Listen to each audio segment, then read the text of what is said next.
Oh shit, I already have a viewer.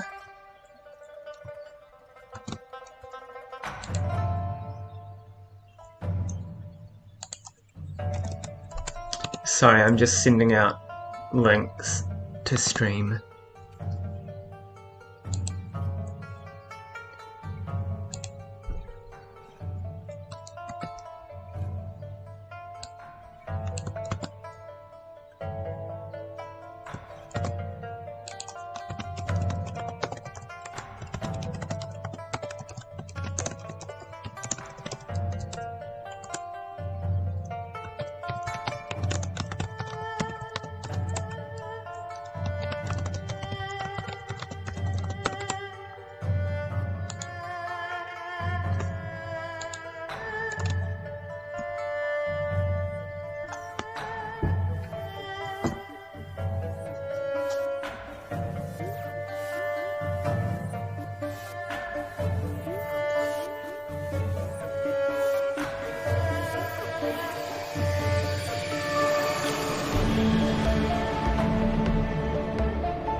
Right, so last time we wrapped up all the runs that we hadn't done,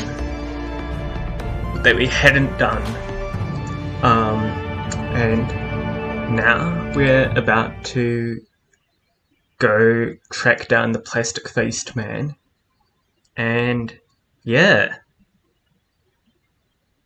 that's gonna set the finale rolling.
Did I collect payment last time?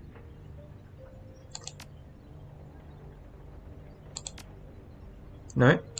Oh, yes. And do I have pay data? No.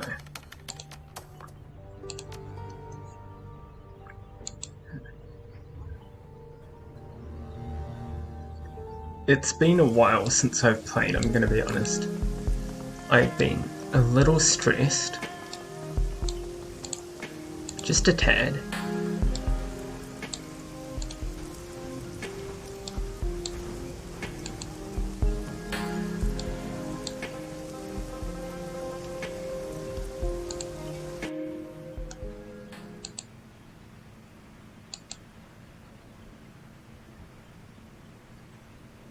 Go meet with Dreamland and see what she knows.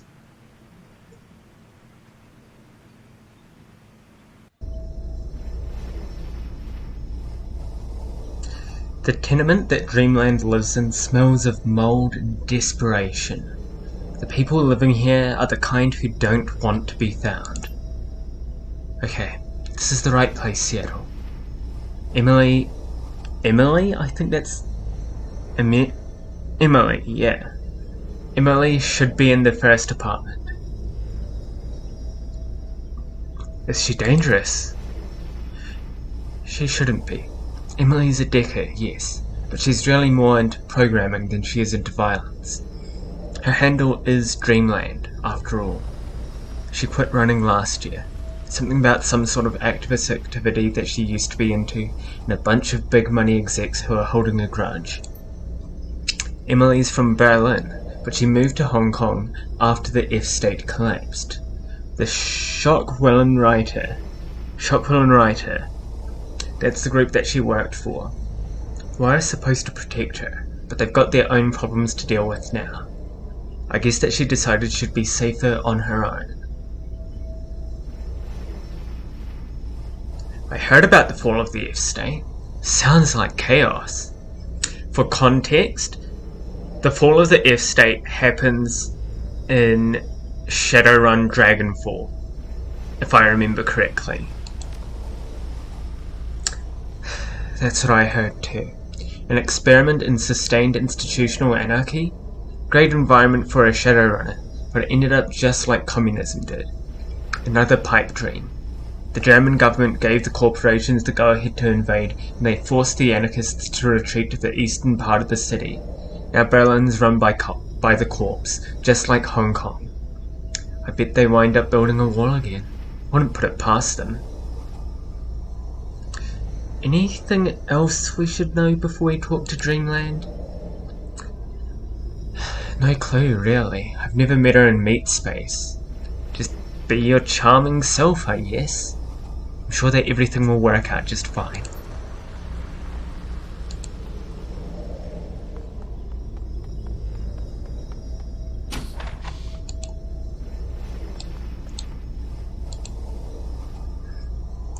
The apartment is no better than the hallway. Empty fast food cups and packages of dried snack food are strewn about the room. In the corner, a box of cat litter sits filled to overflowing. You don't see any cats.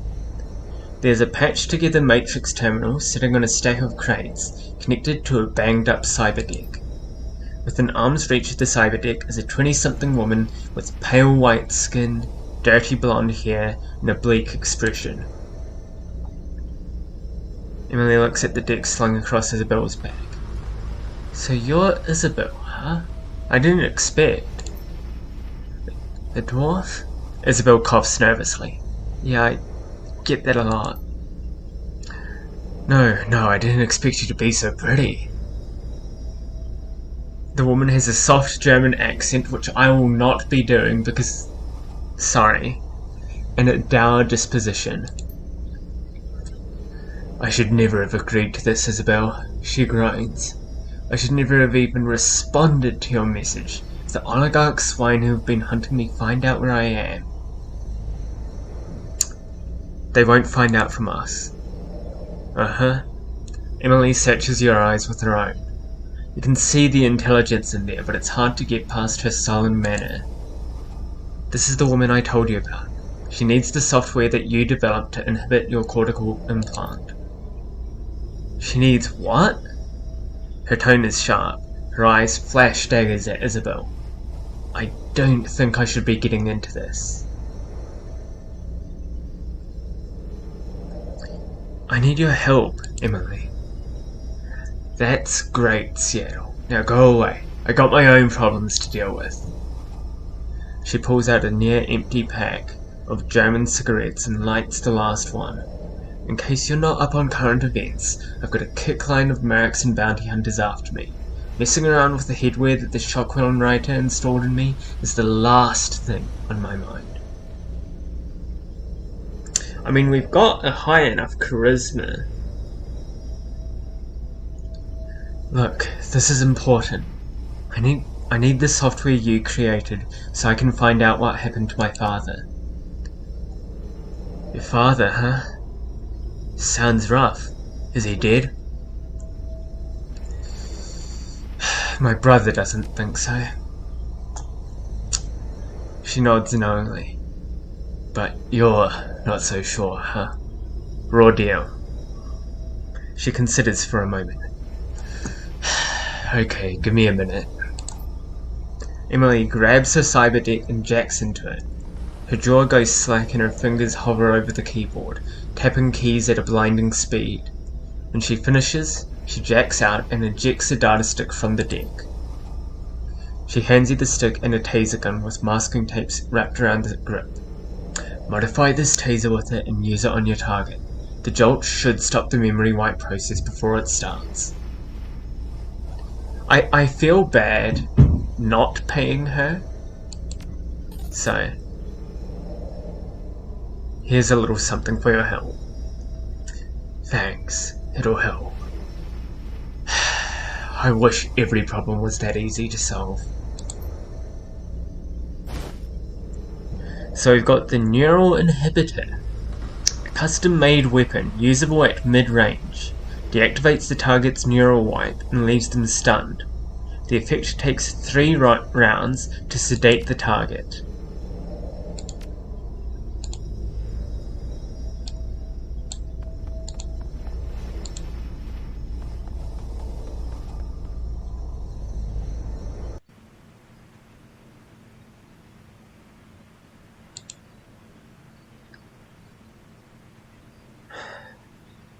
Go to Shek Kip May and acquire the plastic-faced man's itinerary. Right, so we want Isabel, because it's always good to have a Decker. And then probably Ractor and Duncan for the muscle.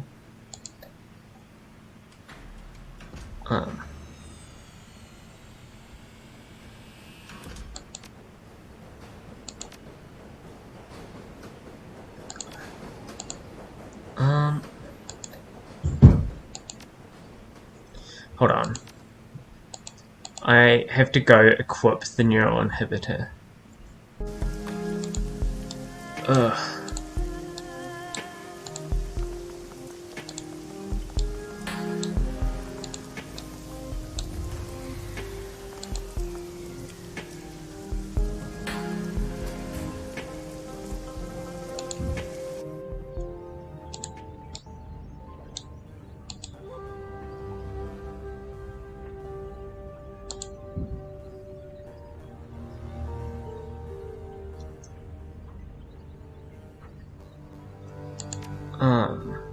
Oh yeah, because this was terrible on me. Because it turned out to be a Decker ability that I somehow... Why is this not equipped? Does it go in... Oh yeah, it goes in here.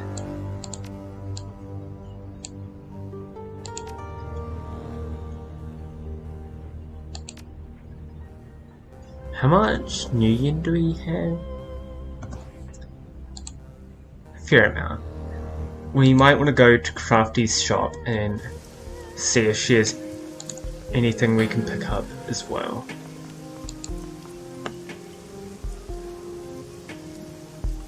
It's raining pretty hard tonight.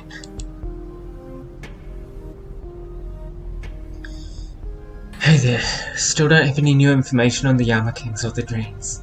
I think we're going to have to wait and see how things shake out. I'd like to see your wares. Right, so under weapons, we can get Acid Bolt 4. A Conjurer's Best Acid Bolt. Does damage over time to the target. So we should pick up one of those.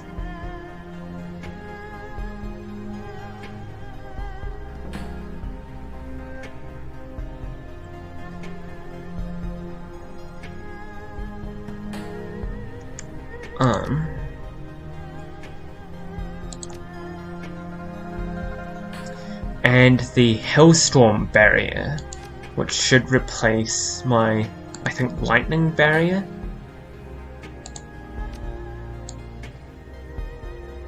Yeah.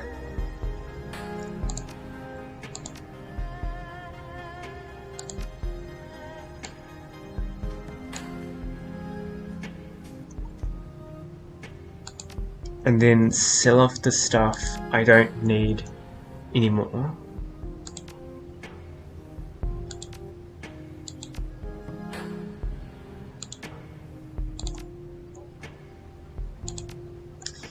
And let's see if there's anything else in Conjuring.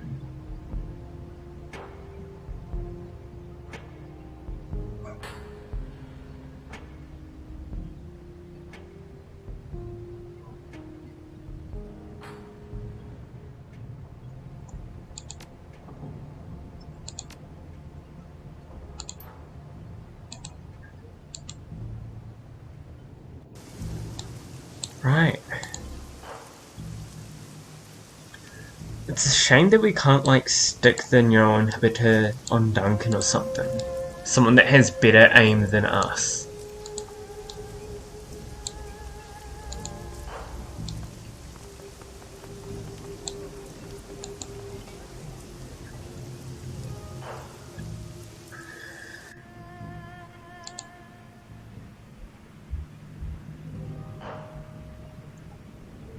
Go to Shik Kip May and acquire the plastic-faced man's itinerary.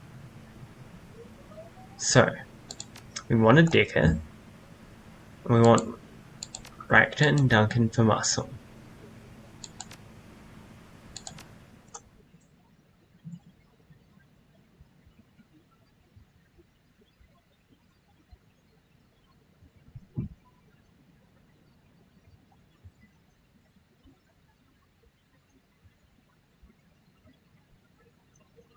Isabel has modified a taser to introduce Dreamland's cortical inhibitor program into the plastic-faced man's neural network. That should stop his headwear from completing a memory wipe and allow you to interrogate him for some information about Raymond Black. But first, you'll need to find him. Kindly Ching's made contact with an underground information broker named Xiao Zi, who has managed to obtain the plastic-faced man's complete itinerary. With it, you can choose the time and place to perform an extraction and find out what he knows. Zhao Ji works out of an abandoned night market in Shik Kip Mei, the Xing House Court.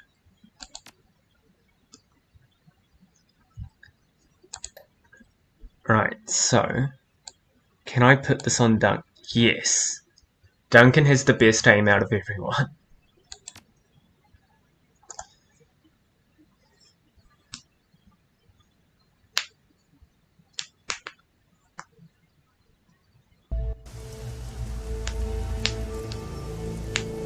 Alright. We should probably check out the area a bit.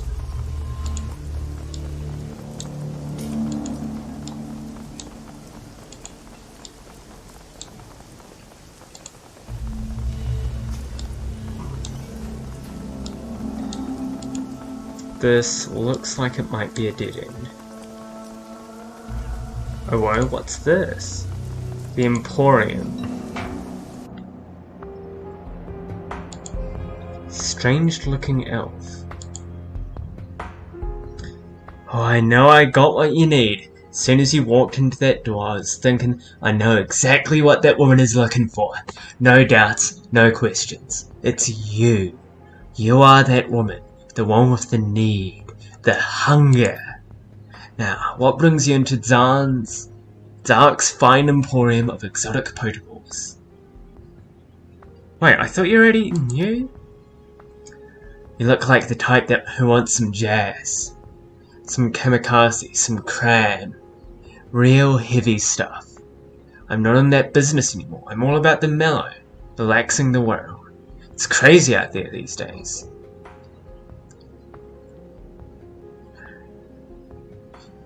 I don't get any XP for using Charisma, and I don't think my character's a drug user anymore.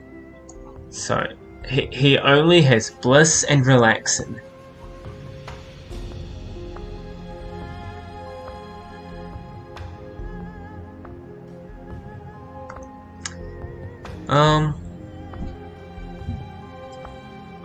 I'm fine.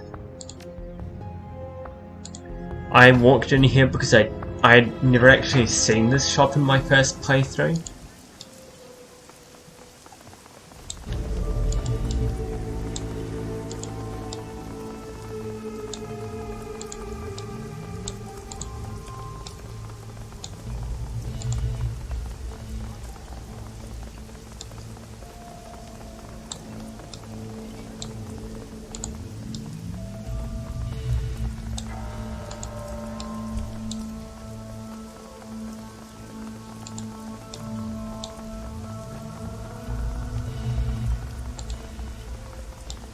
Nothing of use back there, so I suppose we've only got Xing House Court.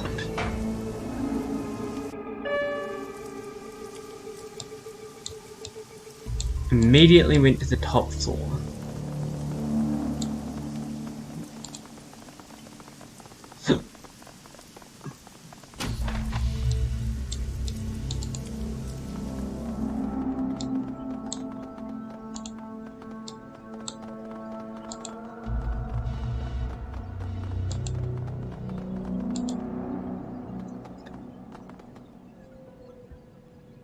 It's a fairly recent code mag lock system.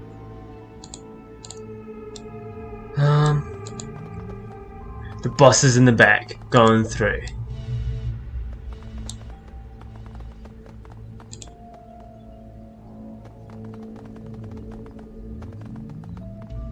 The dwarf is the queen of her little hive, a nattering swarm of snitches, stoolies, and spies. Avarice gleams in her eyes. They dart around you, taking in morsels of information so quickly they appear to vibrate. She mumbles little mnemonic rhymes to herself as she tags and labels you all. Ah yes, the new on-the-scene runner, Seattle! She rocks in place, humming a soft reply to herself. My friend in Hoy said you'd be coming to see me. We're here for information about the man with the plastic face. Our mutual friend said you had some. Zhao eyes widen with the joy of her job and she hums her little hum. Very timely intel. Very timely. I have his complete, up-to-the-minute itinerary. Where he'll be, who he'll be with, security coverage, the deluxe package. How much for this deluxe package? Ooh, unfortunately the deluxe package is no longer for sale, nor is any information about him. So sorry.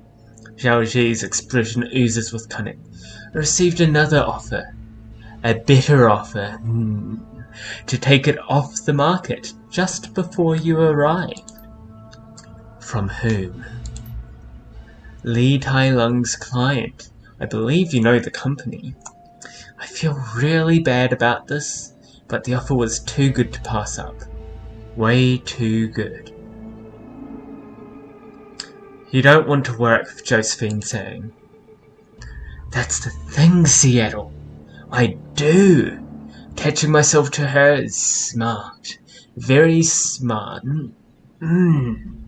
Tsang's big in Hong Kong and getting bigger. She's already on the executive council and is a front runner for the next chairperson position.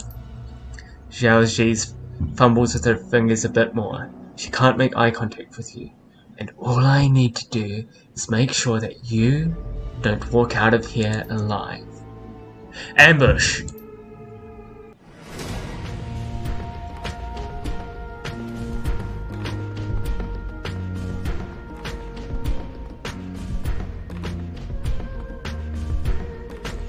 Alright, so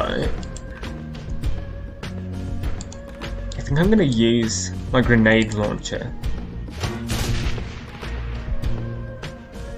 Yes, it's a small space,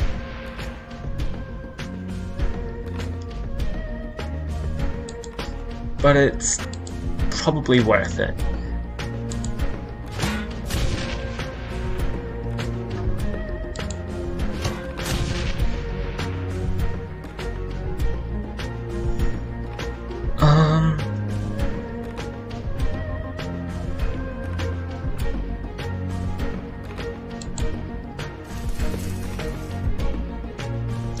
And then overclock Koshai and hop in.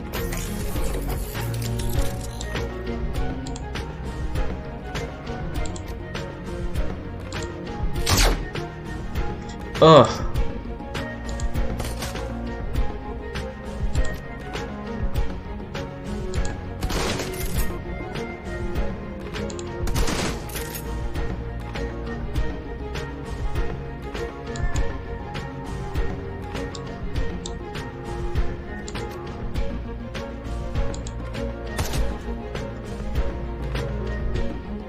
Oh, I thought what? Oh, it's Mercy Kill. I got Mercy Kill and Dead-Eye Shot messed up.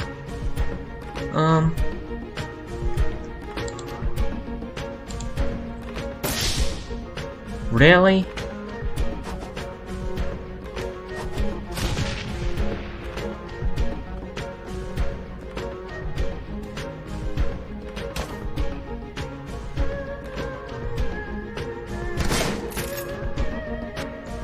Okay, and now I want to armor up Duncan. And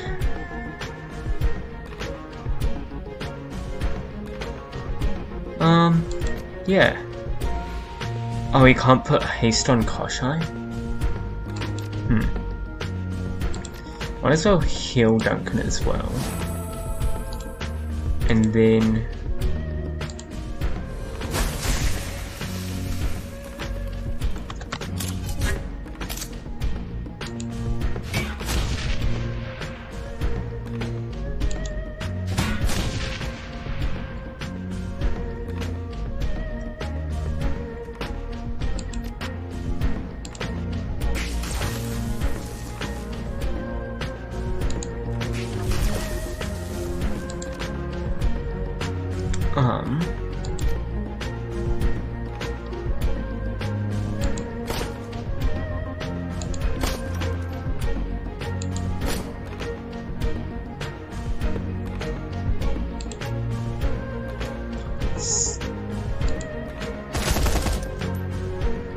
I didn't expect him to have 73% chance of hitting on full auto shot.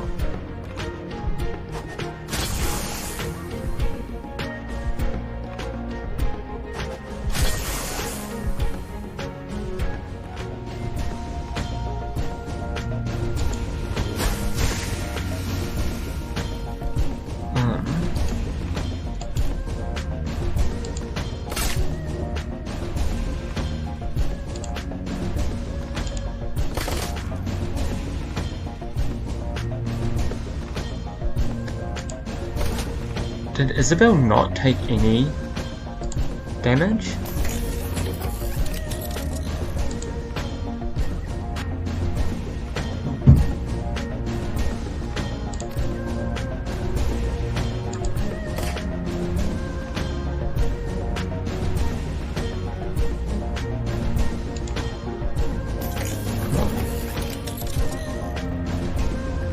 Oh, I think Koshai might be stunned.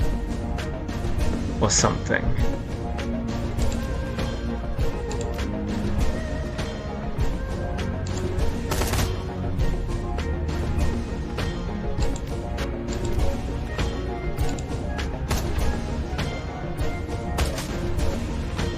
Ouch.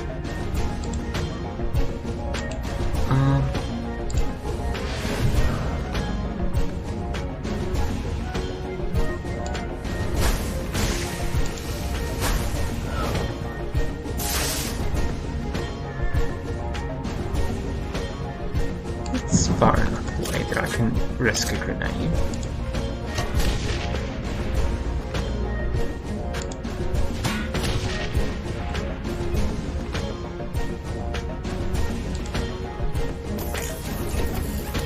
Alright, yeah. We are back in business with Koshai.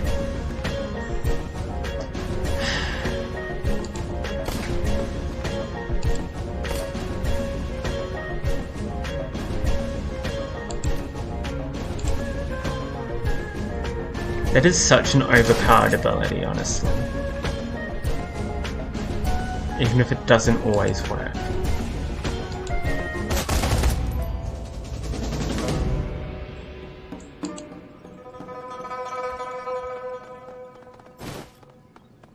Let's look at their computer. Xiaoji left her computer unlocked. She plugs her deck into it and scans the screen. She has the plastic-faced man's complete itinerary. This will tell us everywhere he's going to be for the next 24 hours. We have the upper hand here. Let's play it safe and keep it that way. Sounds good to me. She pauses, accesses a few files, does some searches. First, the bad news. He's got a security detail that drives him from place to place. 6 corporate agents plus the driver. Anytime he's on the move, he's in a reinforced bulletproof limo. He's also got a personal bodyguard that's with him at all times. So that's 8 hostiles at any given location minimum. but there are some windows of opportunity where we can take advantage of. When he's going someplace, they drop him off and leave him in the hands of local security, if any. The bodyguard stays behind, but the other 6 guards stay with the driver. The detail itself is shared by a few executives, so they will be with someone else until his next pickup time. The convoys are on a schedule managed by the master system at Sang HQ. Okay, I've got 3 good leads here. I think we can run an extraction on any one of these. Number 1. The parking garage at Central Plaza. He's there for a meeting in an hour. We can grab him on the way out. It's still secured corporate property, so there will be resistance, but it's the weakest out of the corporate properties he visits. Plus side, there won't be any civilians. Access is limited, and he's listed as a VIP in their system. Not bad. Enclosed space means he can't run. Interesting. Next lead. Next one is a bit personal. Mr. Plastic has a mistress. Visits her twice a week. Today's the day. He'll be at the Far Yuan Tower building for 2 hours. It's not corporate property, but it is privately owned. The management company has a security contract on it, so it's likely we'll have a fight on our hands trying to get out of there with him in tow. It'll be less crowded than the parking garage, but the lady might complicate things. Better than the last one, but security on a building like the Far Yuan Tower is still no joke. And door number 3, what's behind that? We have to grab him before he gets home tonight. Once he's home, we're screwed. He's staying in the Tsang Executive Archaeology, guarded 24/7 by corporate security and 2 blocks from the Hong Kong Police Force HQ. The final location we could grab him is his last stop for the evening. It's a locally owned public SimSense theatre, a hole in the wall that specializes in underground horror flicks. He's there for an hour and 45 minutes, and his security detail will be all the way across town to pick someone else up. We'll probably have to deal with local police only. But this is a public theatre. It's going to be packed with regular people just trying to take in a movie. Any thoughts, Duncan? Garage is my pick. Cars in the garage will provide cover, limited entrances and exits to worry about reinforcements. Small amount of collateral damage. The SimSense parlour and the apartment are going to end in blood. Maybe less of our blood, but more of someone else's. I don't want that on my head. What's your choice, Isabel? The parking garage. It's a compromise. I think the benefits outweigh the downsides, but it will be a straight fight the whole way through. What about you, Rector? Ever had to do anything like this? The parking garage is a bad idea, unless we have time to produce some C6 explosives to make our own way out when we get cornered. Too much concrete. Too many men to die for their masters. I would go to the SimSense Theatre. It's a soft target. Best odds of success. I am not going to the SimSense Theatre. I do not want to kill a whole bunch of people. Let's take the parking garage. It's middle ground and no innocence. Okay, the call is made. We go with the middle ground.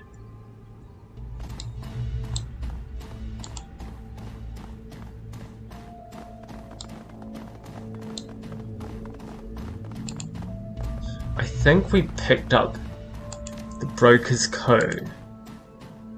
00006. That's the code of someone who realized, oh shit, I can't make it 0000. Let's add in another number. We don't want drugs. Cash though. And an advanced medkit. Those are always handy to have.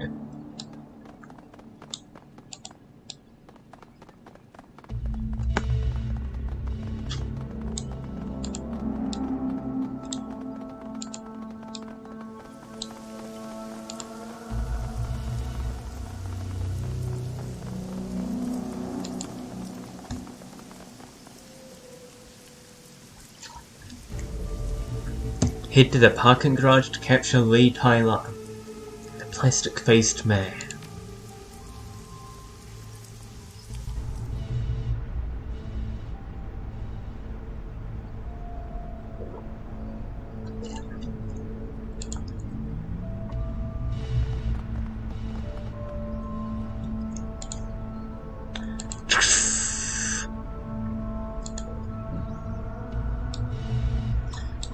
So, get Isabel over here.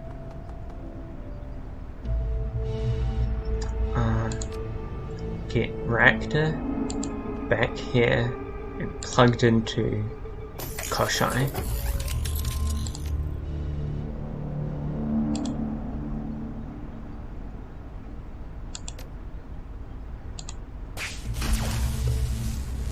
And Duncan back here. And let's have Isabel start things off.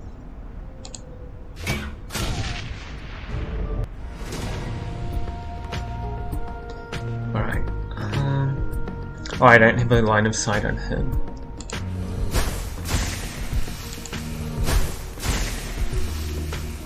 Yikes, that was surprisingly brutal.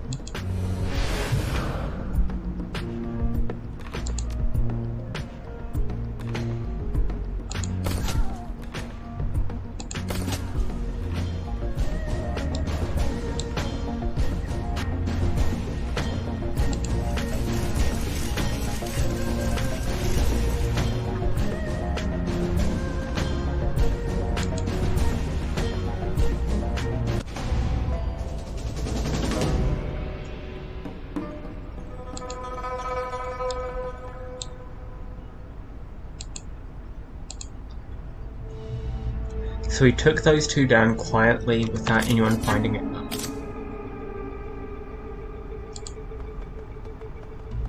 How are the big concrete pillars not cover?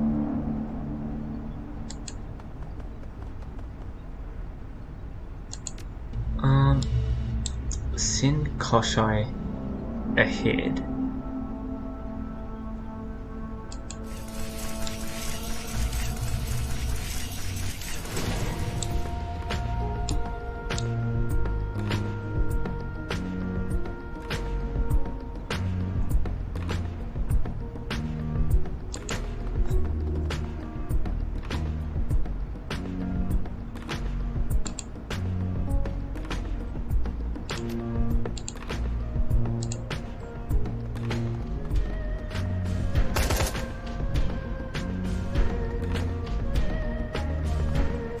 I think that's the plastic-faced man there.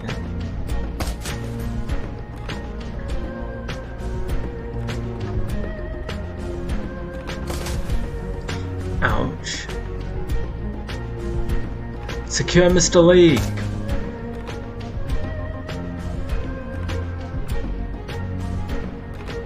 Ooh.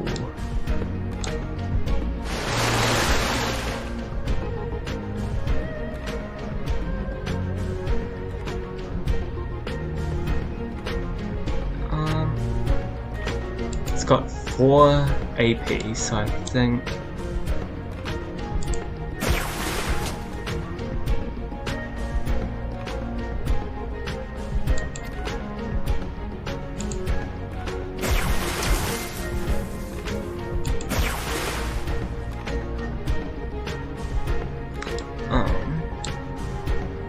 and then I can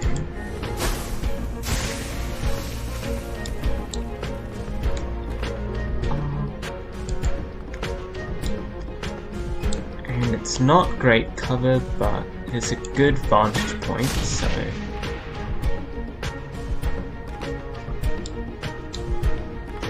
and I need to get Rakta up so that I can heal Koshai.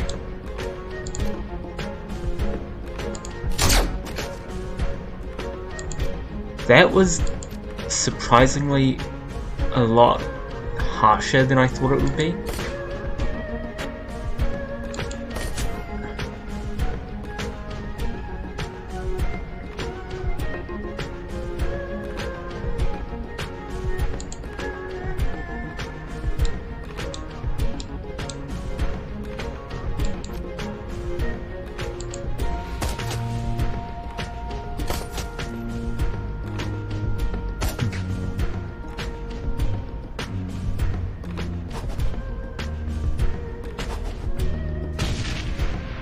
You'd think he would have taken damage from that. I want to heal myself. And then I want to put down some actual cover.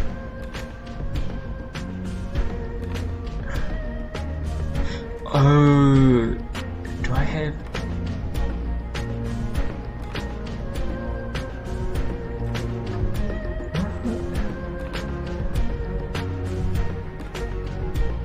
I don't know why I don't have as much AP as I thought I did, but whatever, I guess.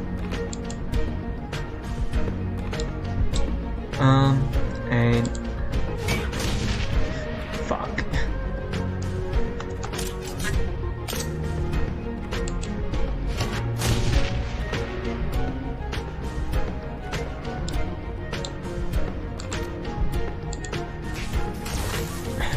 Alright.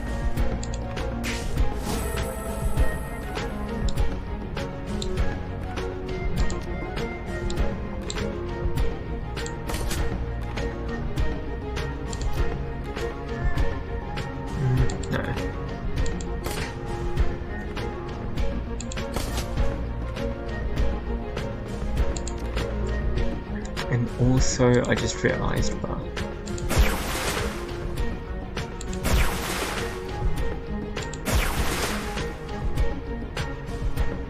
I think, yeah, that's the plastic-faced man, so he can't kill him.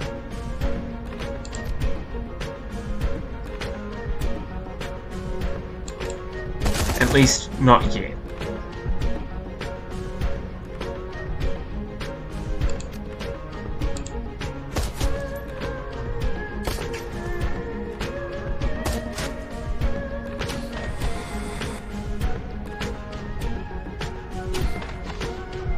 Alright.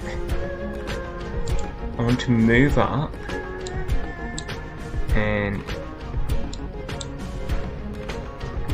hit the rigger. And then next round I'm setting off poison. No, Hellstorm.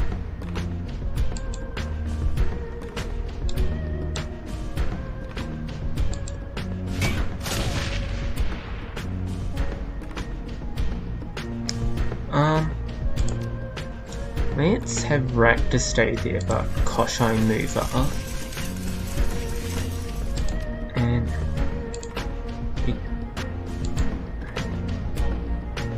how is your line of sight blocked to Koshai?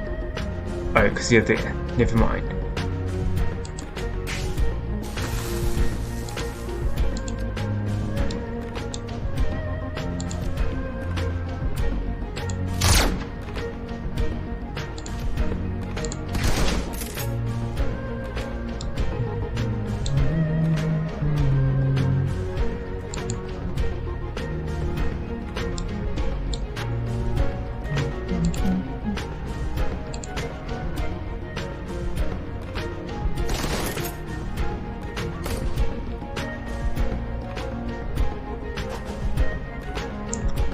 Oh, thank fuck.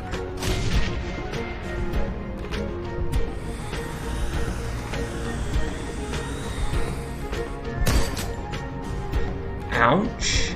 Ouchies. Alright, so I want...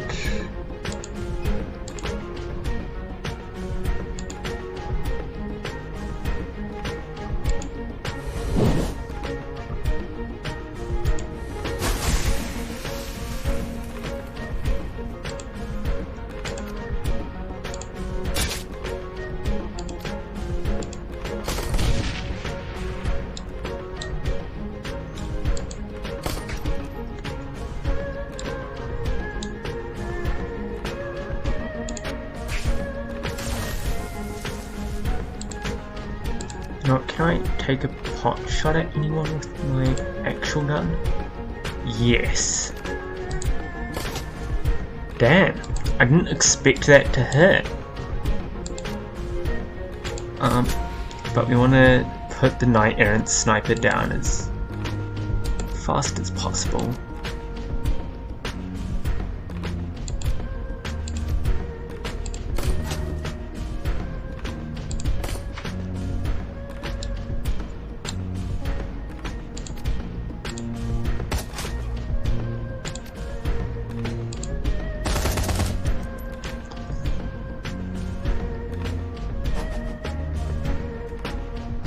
Dude, you really should have learnt by now.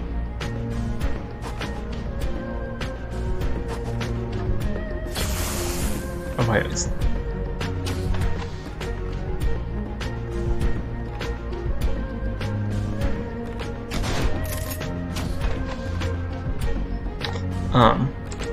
So it's time for Raptor to move.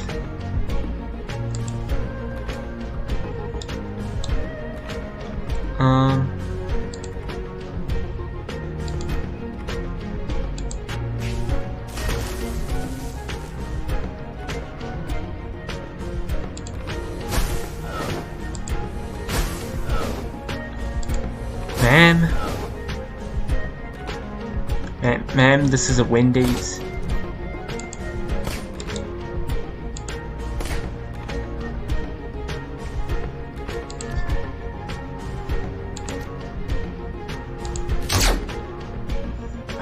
I keep on getting the shotgun and the laser gun mixed up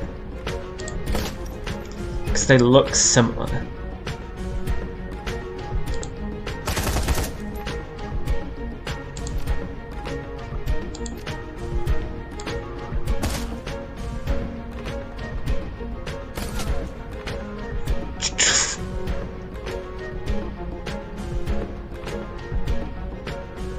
I gotta heal myself.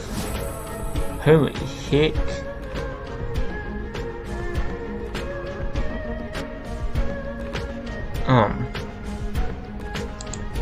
And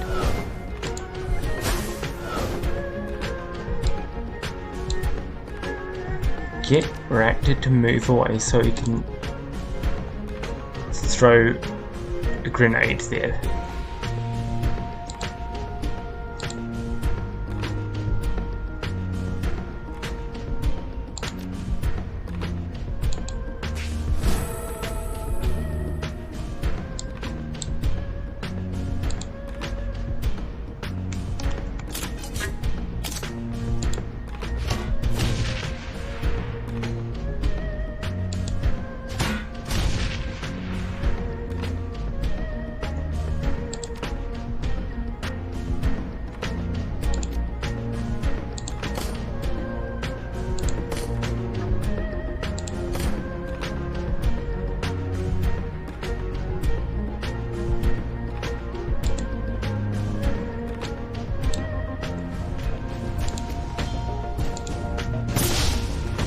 How did that miss?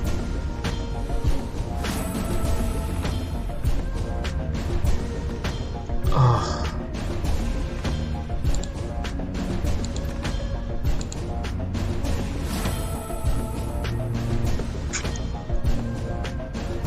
And then now it's probably gonna be wisest to send Duncan out to mess up that mage.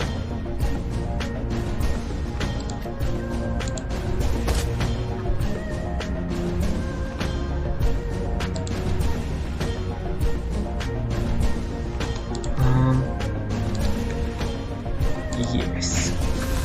I push I quicker so that I can send him out there and just shoot the wizard. No? Oh. Homophobia.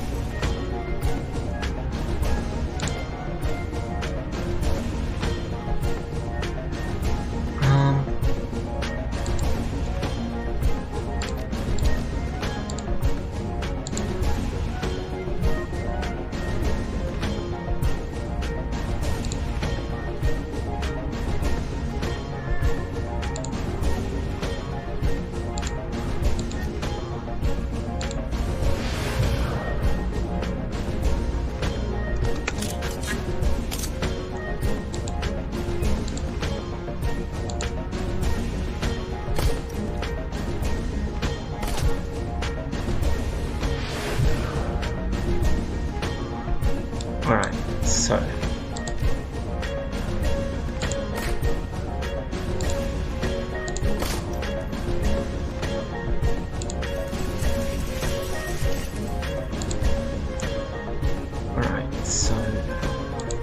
the two I can get to there use this on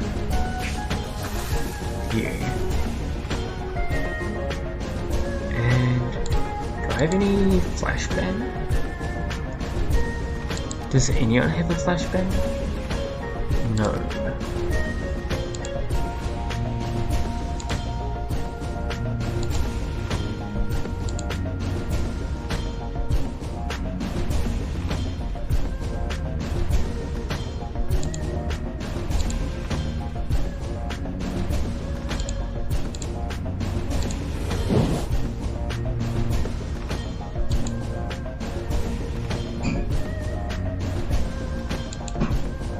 Because if we kill him, the mission, it's over.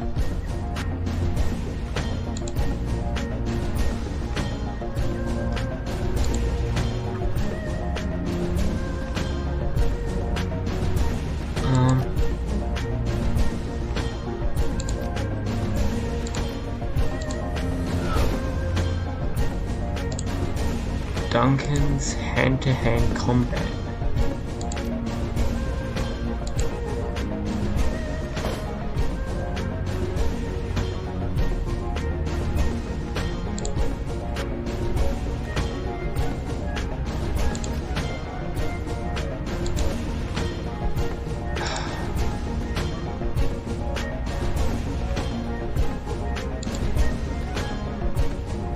I guess I can just punch him.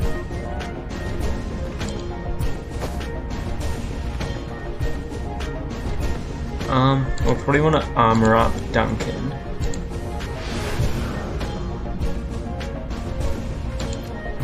And you know what, let's give him better aim for next time too.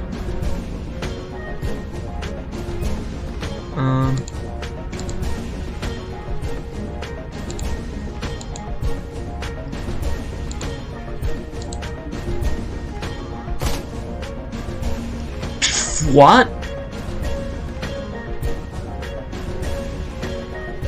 How did he die?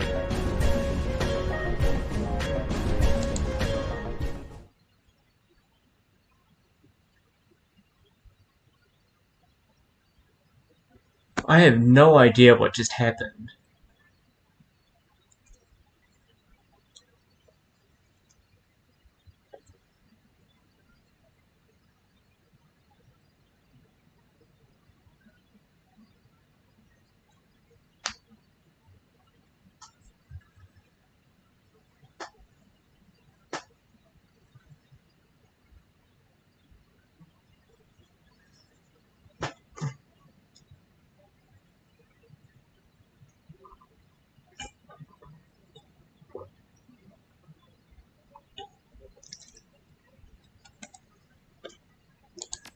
Let's go again.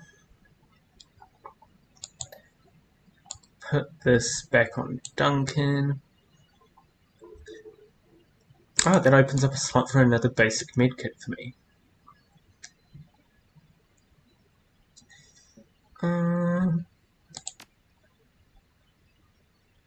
Why do I have a copy of Isabel's deck?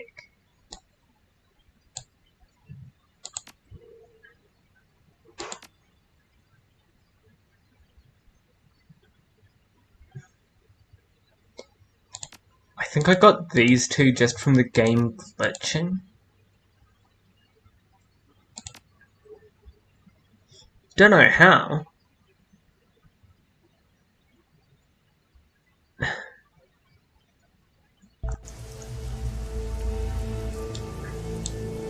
Oh. And we have to go back to here as well. Next time I'm going to save at the parking garage. Just to make things easier.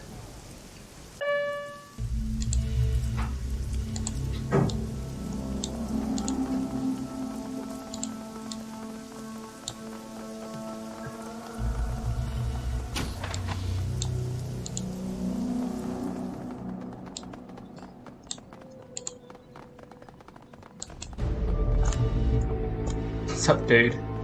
Buzz off. Might as well open this up since we already know the code.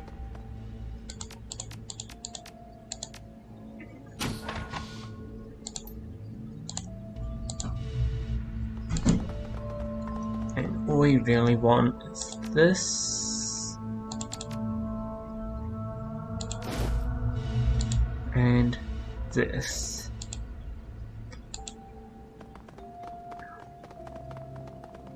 The boss is in the back, going through. I'm just gonna skip through the dialogue since we've already done it.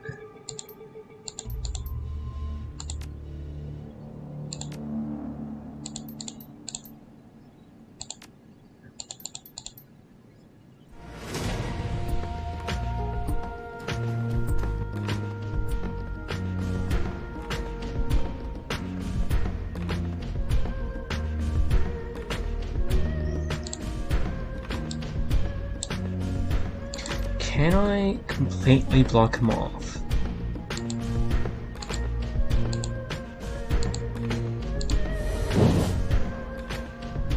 Hopefully, yes.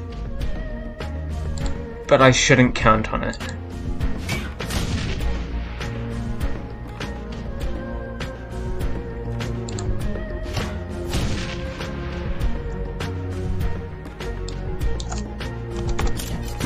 Oh, I probably should have moved Isabel into a better spot. Whoops.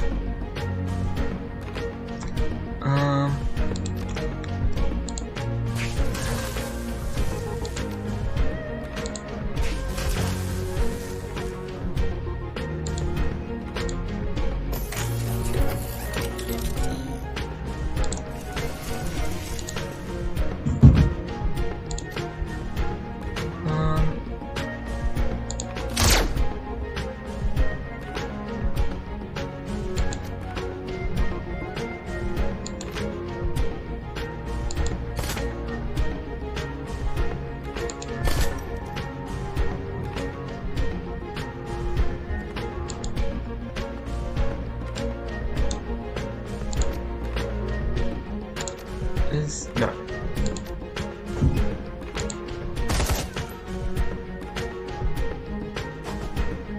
Ouch.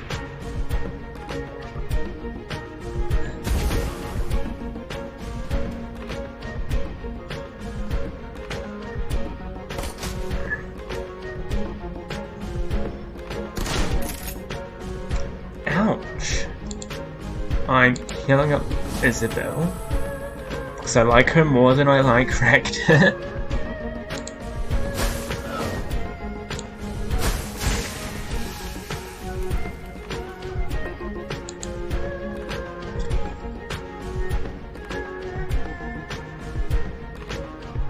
How do I hit a shot on that guy?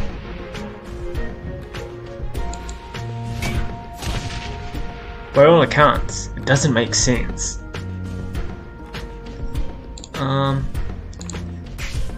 Pierre Koshai up a little and improve his aim. Excuse me.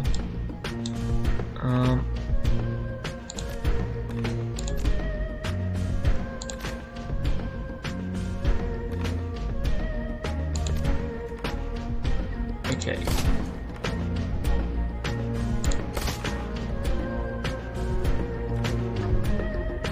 Is that an 80? That's an 82.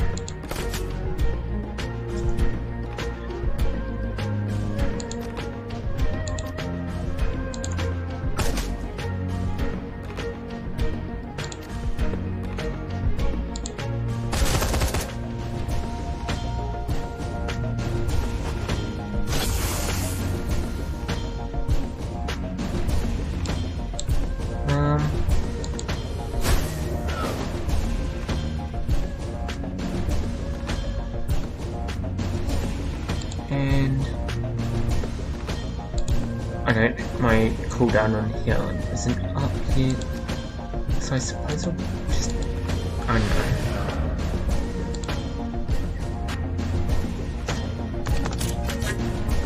know. Increase Koshai's armor since they're closest to the blast radius. My point exactly.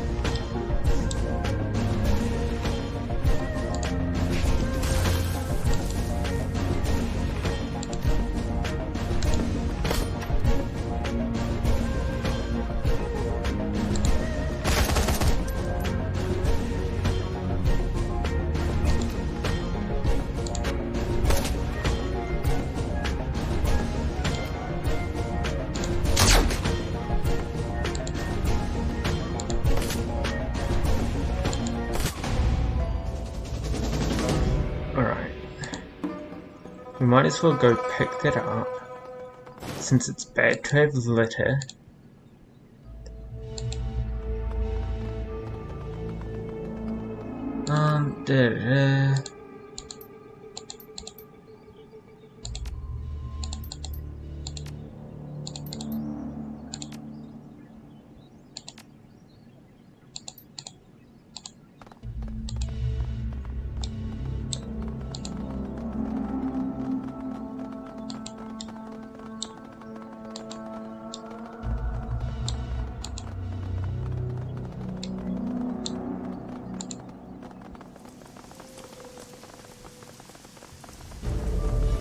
Right, so let's stop for a second and save.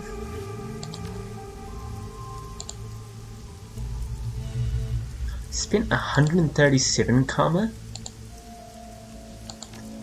Damn, that's almost as much as from my save that's actually finished the game. Pack up and head out. Alright.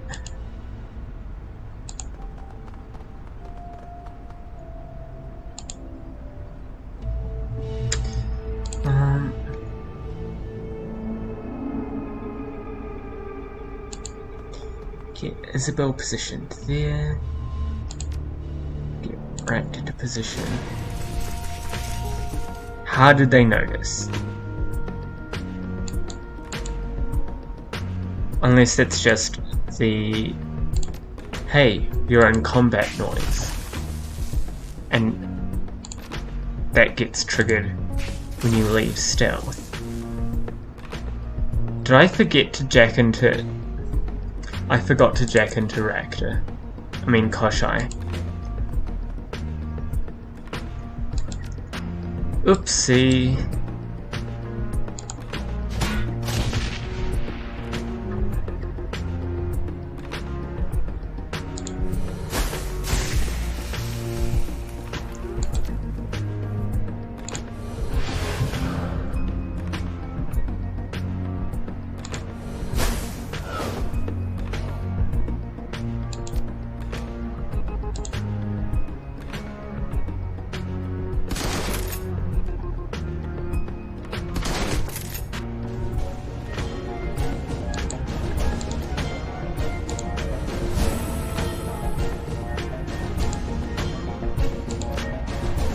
Never mind.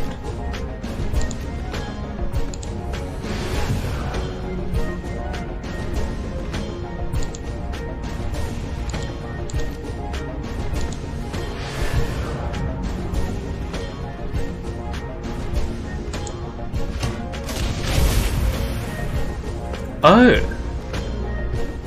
We could blow up the wall? That's the first time I've ever done that.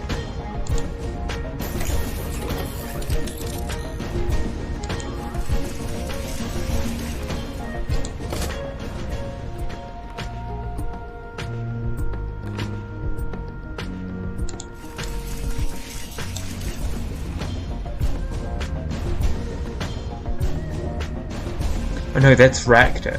Oof. That was a close call.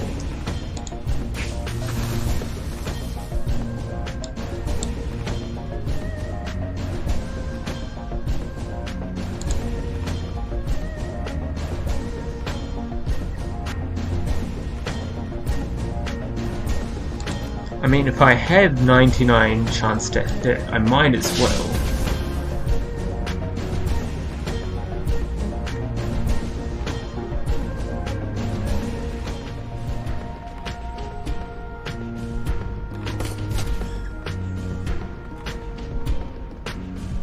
Secure Mr. Lee! Oh, they just screwed themselves over there.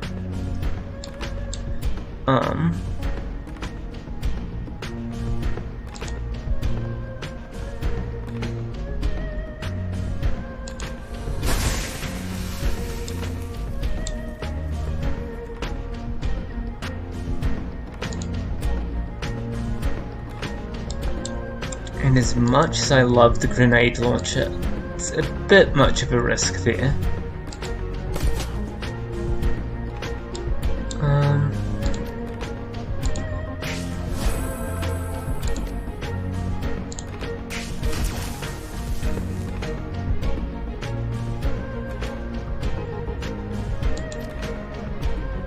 Wait.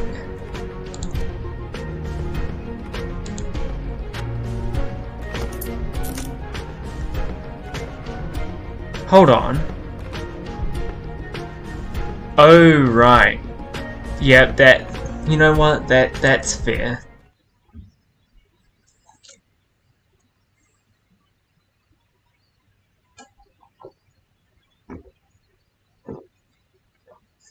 That was a fucky wucky on my part.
How did they notice?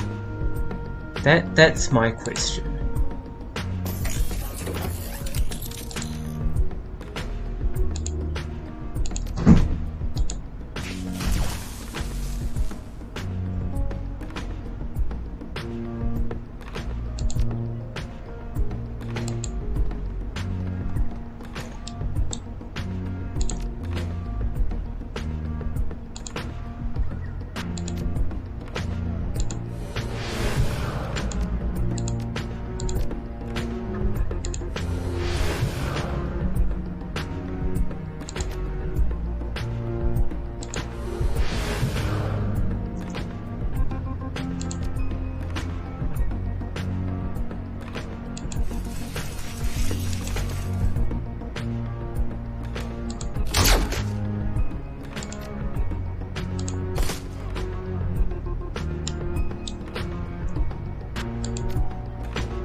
Right.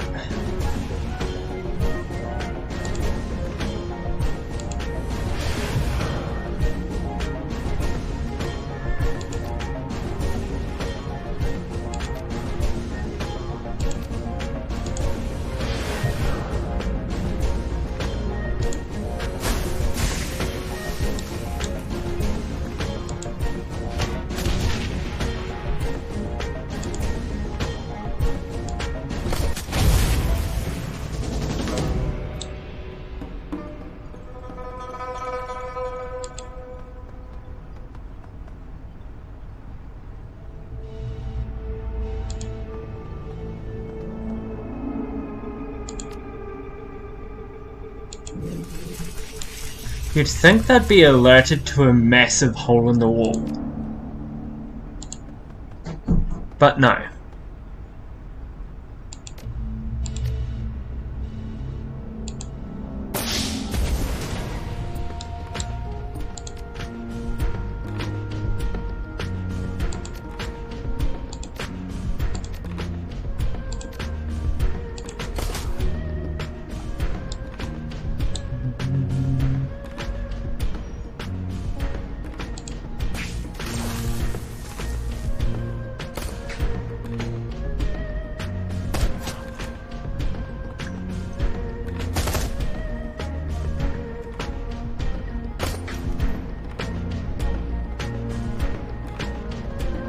Secure Mr. Lee! Right, so I'm going to move myself up to here. He'll Duncan. And yeah.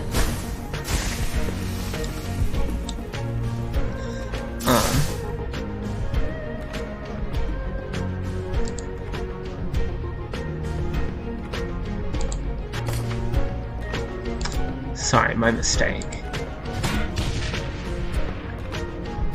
I am lucky that did not literally blow up in my face.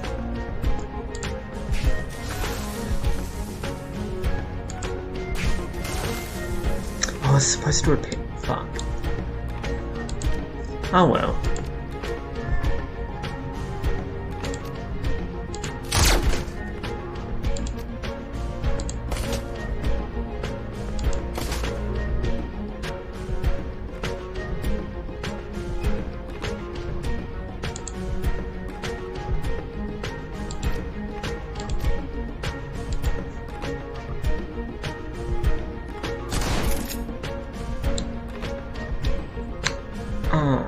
See why.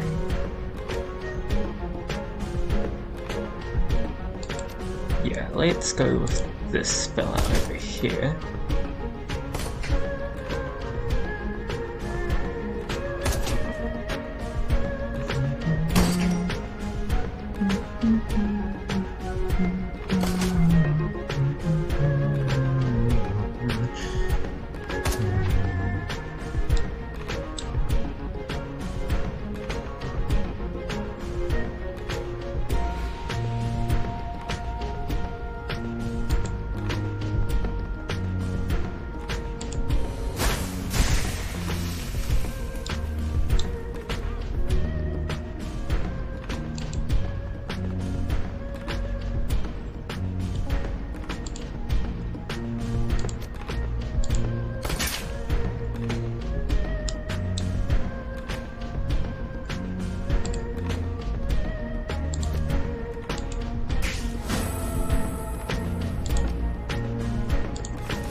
Ouch.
Damn it.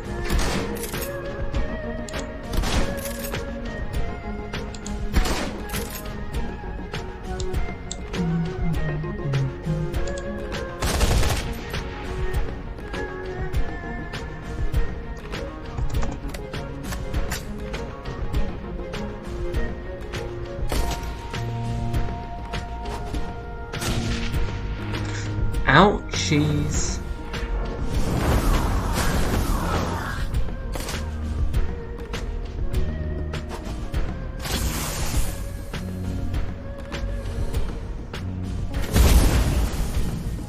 Oh, cool. That's great.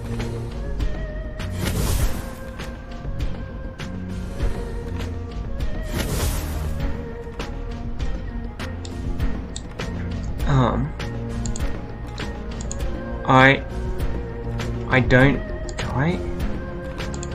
Do I not have any...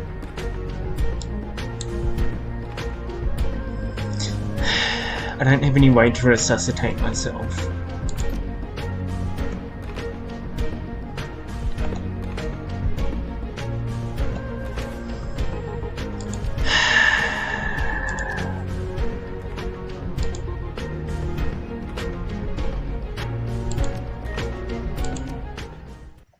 I remember this being a lot easier my first time through.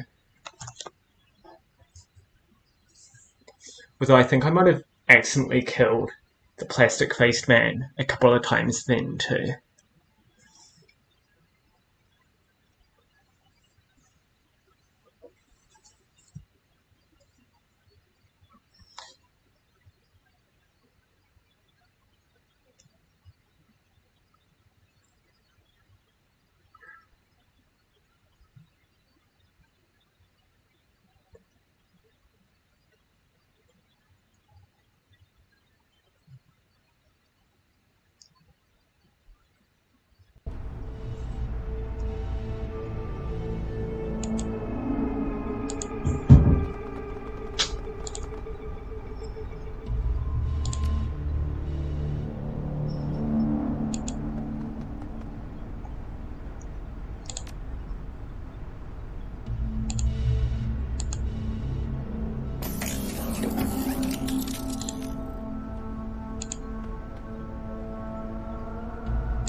How come Isabel doesn't have any... I'm not going to think about that. I'm just going to give people aim increases.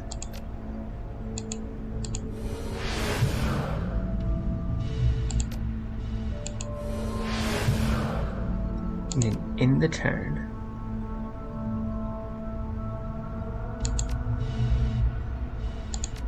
So I can start off with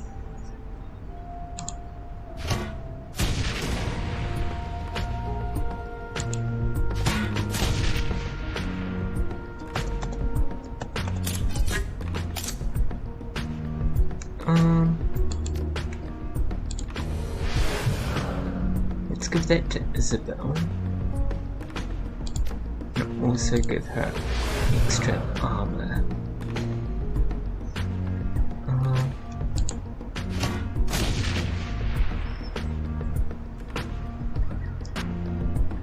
Now that is what we call some tasty damage.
enemies.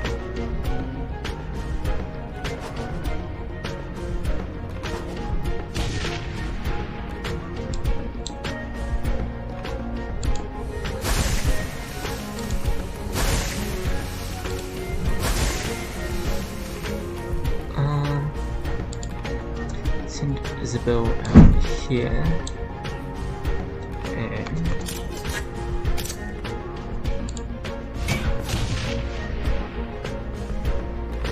I want some grenades for the sniper.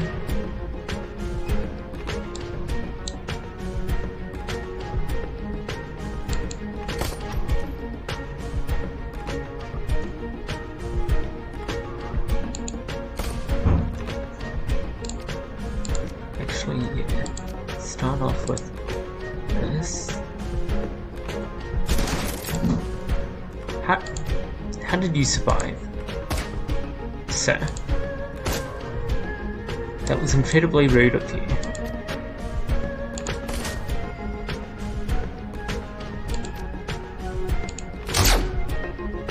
Ugh. The audacity.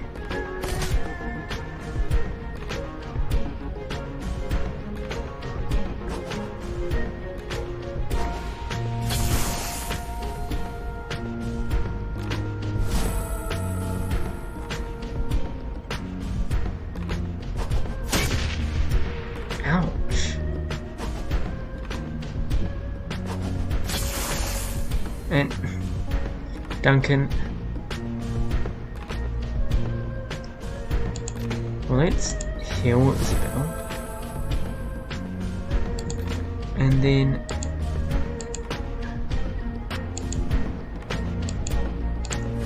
seal off the grenadier.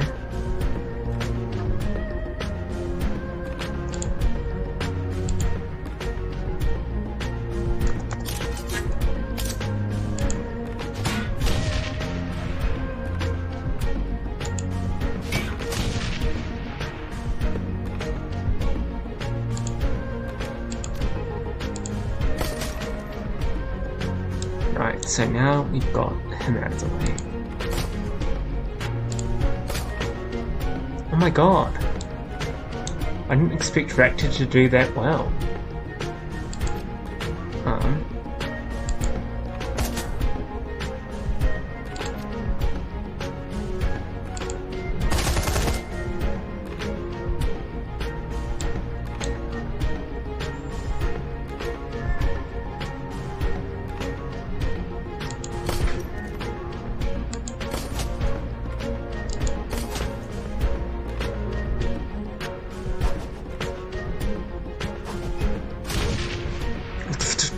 Duncan.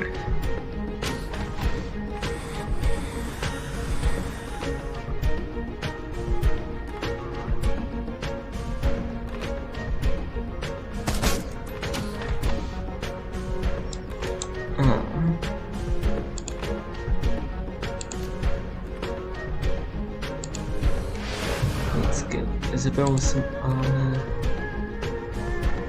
And Condra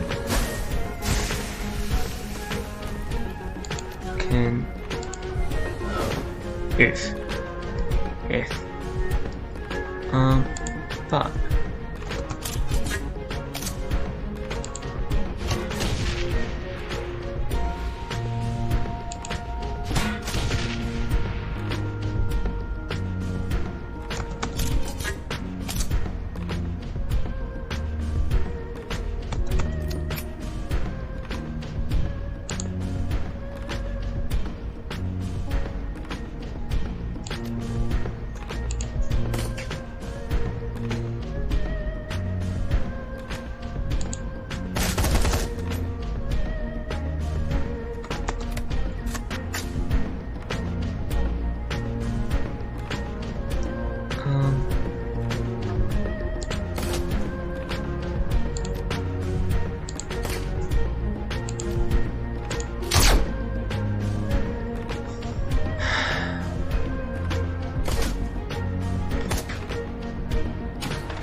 uh-oh.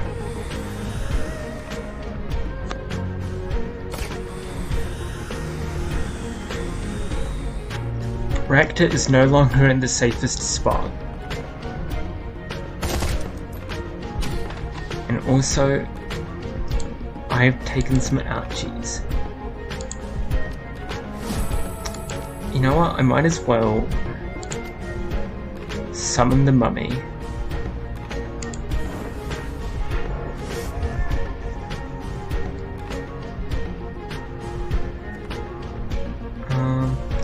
No, we don't want that.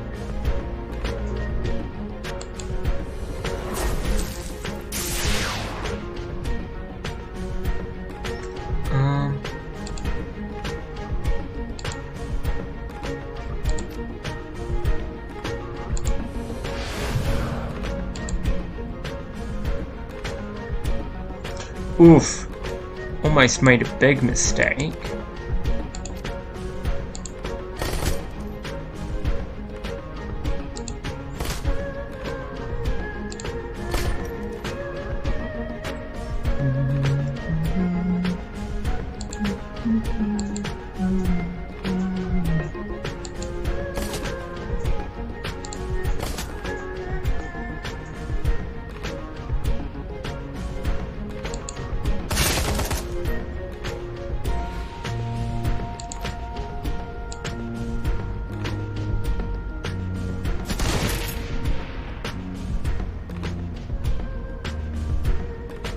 That's plastic face man, we don't want to hurt him.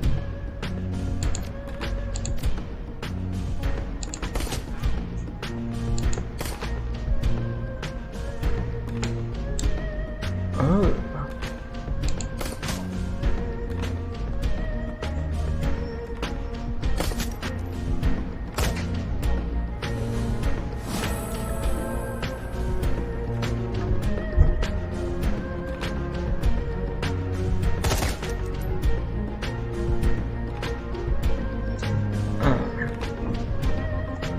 Raktakin comes through again, which is a relief, because now Seattle can do this again.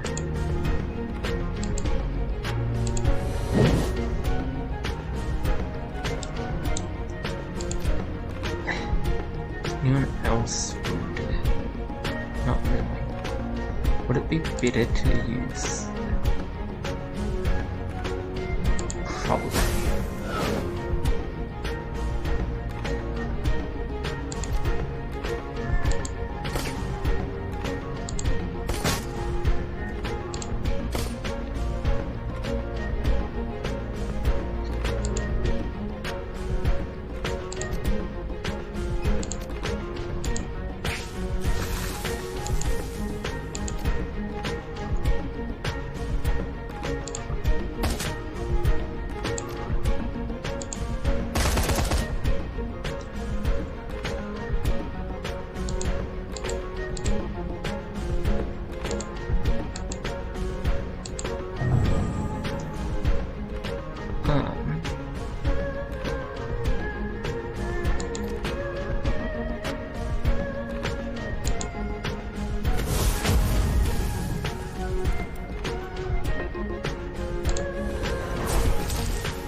Ouch.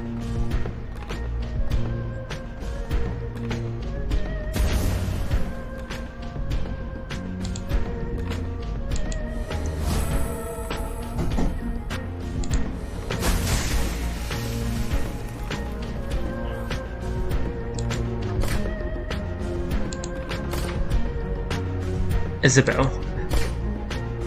Ugh.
there was still this guy.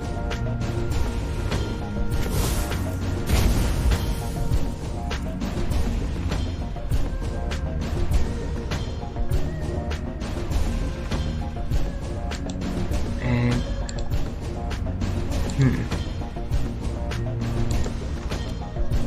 quite hurt.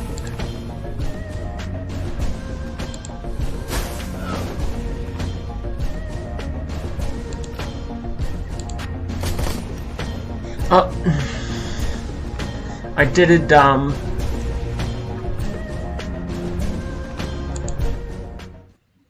I forgot that that was the plastic-faced man.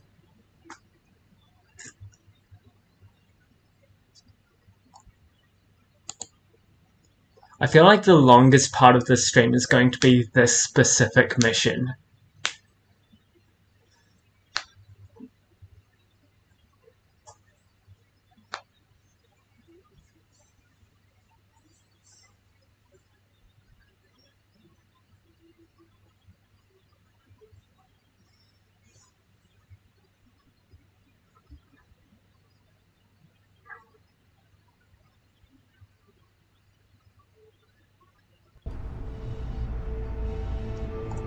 Alright.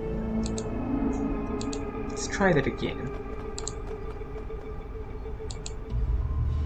Right. Isabel.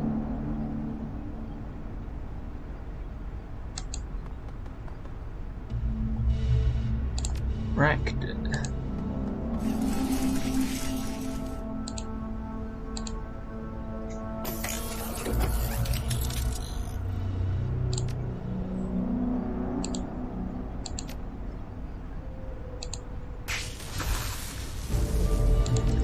Duncan.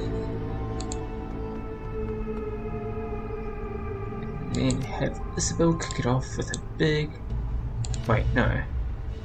I can do this. And this. And then...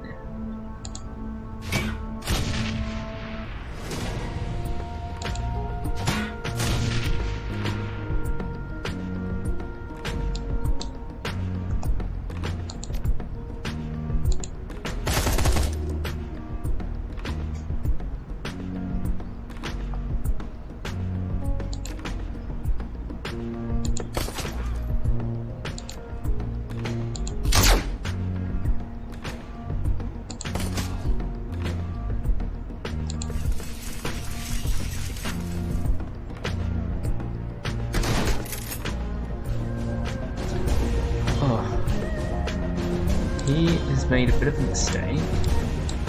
So I can just do that. And he's in the blast radius.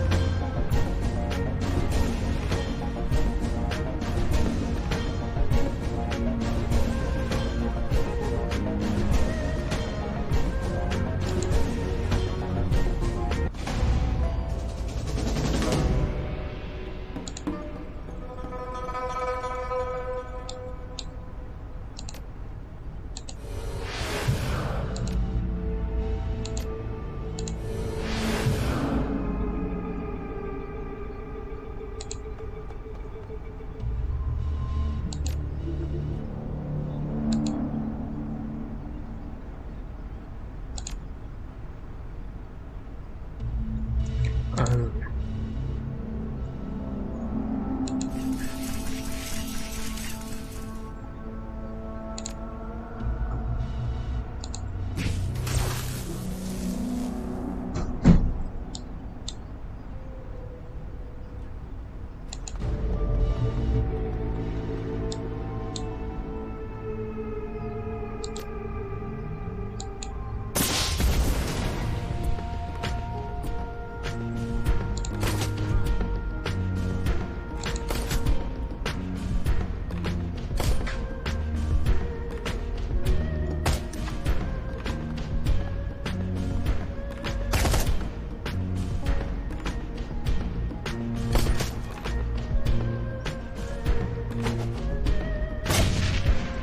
Duncan. Homie. you have not blocked that.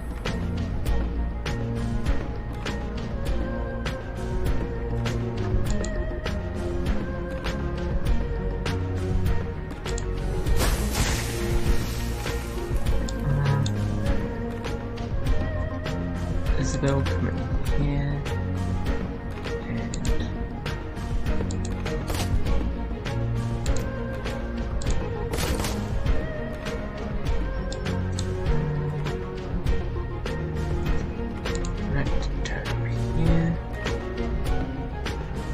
Duncan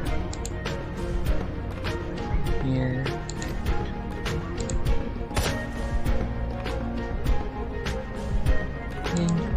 Koshite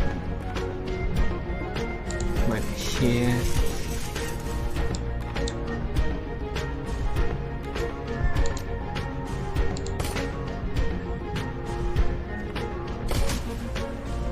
Ouchies.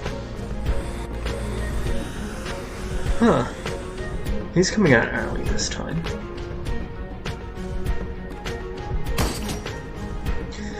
Ouchies.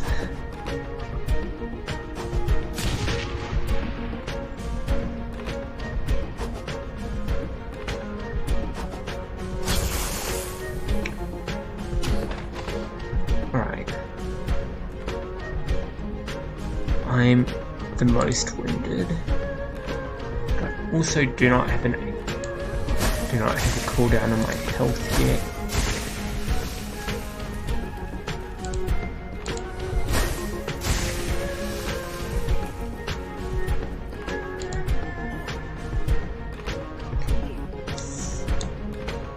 That's safe to chuck grenades at.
Put down cover there.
Yes.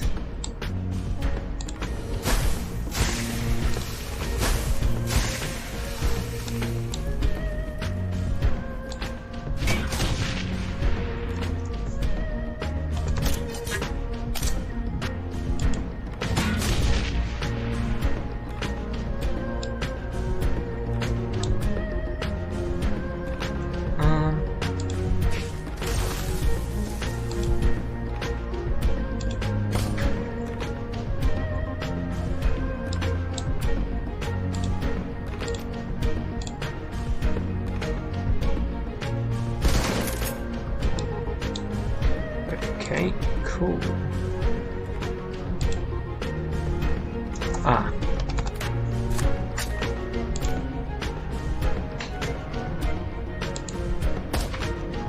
How? Sir?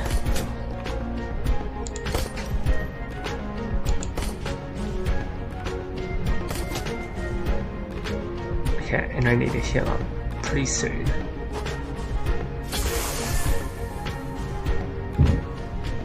Because I am in misery.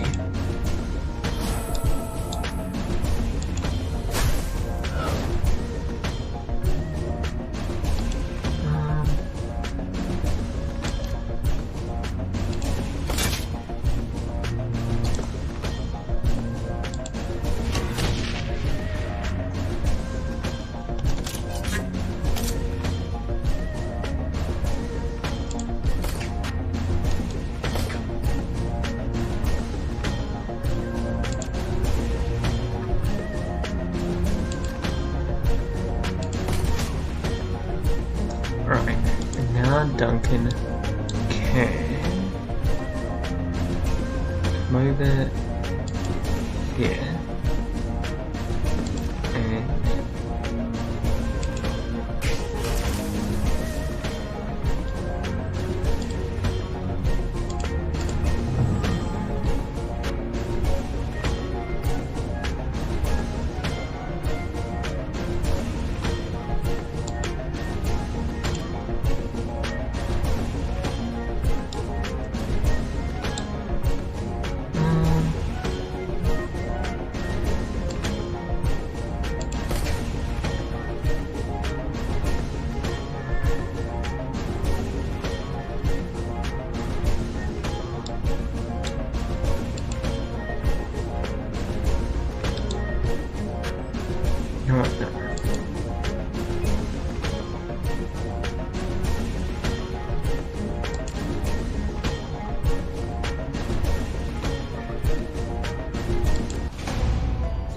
Right, we got there. The neural inhibitor device seems to be working. Let's get this guy to a secure location and get some answers out of him. I'll calm the crew and have them meet us. I assume that's me saying that? Alright, let's move.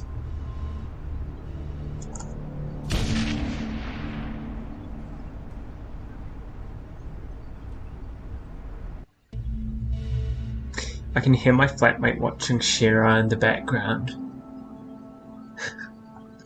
The crew is silent as you lead your captive to the rooftop rendezvous you designated before the run. Just as you planned, you find the others waiting there for you. Li Tai Lung's artificial features are moulded into an expression of aloof intellect and mocking rigidity. The plastic that makes up his face is soft, flexing with the motion of his underlying musculature. Overlapping wafers of silver and bronze foil buried inside the material catch the light as he moves. It's the work of a master craftsman. Cyberware is a form of modern art, likely commissioned at modern art prices. An ostentatious display of status and wealth. The plastic-faced man examines the zip ties that bind his wrists with an expression of detached amusement. Isabel runs a long cable from her PDA to the jack in the back of his head and nods at you. Well, this is interesting, I must say. He chuckles, an odd, hollow sound. I don't recall ever having been in this situation before. Usually, I simply awaken to find myself in a strange new environment, wondering what happened. I guess there's a first time for everything, huh? He surveys your crew with detached indifference. Looking at the lot of you, I think it's safe to assume that a violent extraction of information is the next order of business. Oh, you can bank on that, arsehole. Wu focuses attention on the plastic-faced man's kneecaps. So, you chose to take me in an empty parking garage surrounded by corporate security. He considers. Low chance for civilian casualties? Clearly, the safety of innocents is a priority for you. Seattle, we have a problem. Isabel stares down at her PDA. Dreamland's neural inhibitor software isn't interacting with this guy's cortical implant the same way it worked with her own. It's only going to slow the memory wipe process. Is there anything you can do to stop it? Nothing. This is way beyond me. We're talking about software I didn't write, interfacing with 2 different pieces of headwear I've never seen before. We're lucky that this works at all. She begins a flurry of 2-handed thumb taps on her PDA. I'll try and key in some buffering routines or something to slow it as much as I can, but my confidence is low. Isabel shakes her head at the PDA, her face pinched in frustration. This guy's memory is going to get wiped one way or another. Let's start asking questions, Seattle. Tense. Very tense. I guess I'll answer your questions rather slowly. I don't have time for this bullshit. Lee's finger breaks with a loud snap. His face remains rigid and expressionless, though his body tenses and his breathing hitches for a moment. Beyond that, he makes no sound. That was extreme. The plastic-faced man's voice remains calm, removed. There was no need for that. I was joking. Of course I'm going to give you what you want. Although this can be a dangerous profession, I have no intention of absorbing pain for a client if it can be avoided. His chin lifts a bit and his tone becomes even more matter-of-fact. You ask your questions, Seattle. I'll answer them as efficiently as I can. When we're done, I'll shake hands with the stranger and walk away wondering what just happened. What is Prosperity? Prosperity Tower is Tsang Mechanical Engineering's corporate headquarters. Prosperity is also one of Josephine Tsang's pet projects. Which one do you want to know about first? His voice gets a sing-song tone. Tick-tock. I want to hear about the Prosperity Project. That's going to be challenging. You see, the Prosperity Project is Joe Tsang's best kept secret. The best way to keep secrets is to not tell anyone, even someone whose memory can be wiped. All I know is that Prosperity is something built deep inside of Kowloon Walled City. Some kind of experiment that her son was working on. Edward Tsang. No way. Raymond Black. My father. Wu stands up tall. Takes that amused tone he gets when someone's about to get hurt. Hey, Mr. Plastic. Maybe you could settle a bit between me and my sister. Wu puts his face close to Lee's. His breath fogs the plastic. Now I think Raymond is still alive, but my sister here isn't so sure. Which is it, buddy? Raymond Black, dead or alive? I got 20 new yen on this. Guys, a status bar just popped up. It isn't moving yet, but you never know when it might take a jump. It's stuck at 0 right now, but the process is starting and there's nothing I can do to stop it. Here, give me that. Lee reaches out a perfectly manicured hand to Isabel. I'll show you something. Isabel pulls away on instinct and looks at you. This is a calculated gamble. You're running out of time and holding all the guns. I have information you want and betting that if I share it with you, you won't kill me when this is over. Go on, Iz, let him have it. The plastic-faced man takes the PDA from Isabel and stares down at the screen. His eyes become unfocused and he stands like a statue. Low-resolution video recording pops onto the screen. A small weathered man, possibly in his 70s, is strapped into a high-tech chair and connected to an elaborate scientific instrument behind him. The recording is from the first-person perspective, presumably the plastic-faced man's. This is from when I first brought the acid, your father, to Prosperity Tower. His eyes remain unfocused, still as a statue. After I took him from the tea house on the docks. Video continues and a confident voice can be heard from off-screen. A woman's. We can't make out what she says. Point of view turns to the right, and a graceful woman of an indeterminate age steps into view. She is clearly advanced in years, but access to a nourishing diet and cutting-edge pharmaceuticals afford her the vitality of someone much younger. She speaks directly to the camera. Her tone is hard. I've warned you to be gentle with him, Mr. Lee. He looks as if someone tased him. I assure you, Miss Tsang, I was gentle. He walked out of the tea house under his own power. The old man speaks, his voice weary and hoarse. May I have some water, Mother? My throat feels like it's on fire. Yes, of course, Edward. I'll have someone bring you some ice chips. The plastic-faced man speaks again, his voice lowered.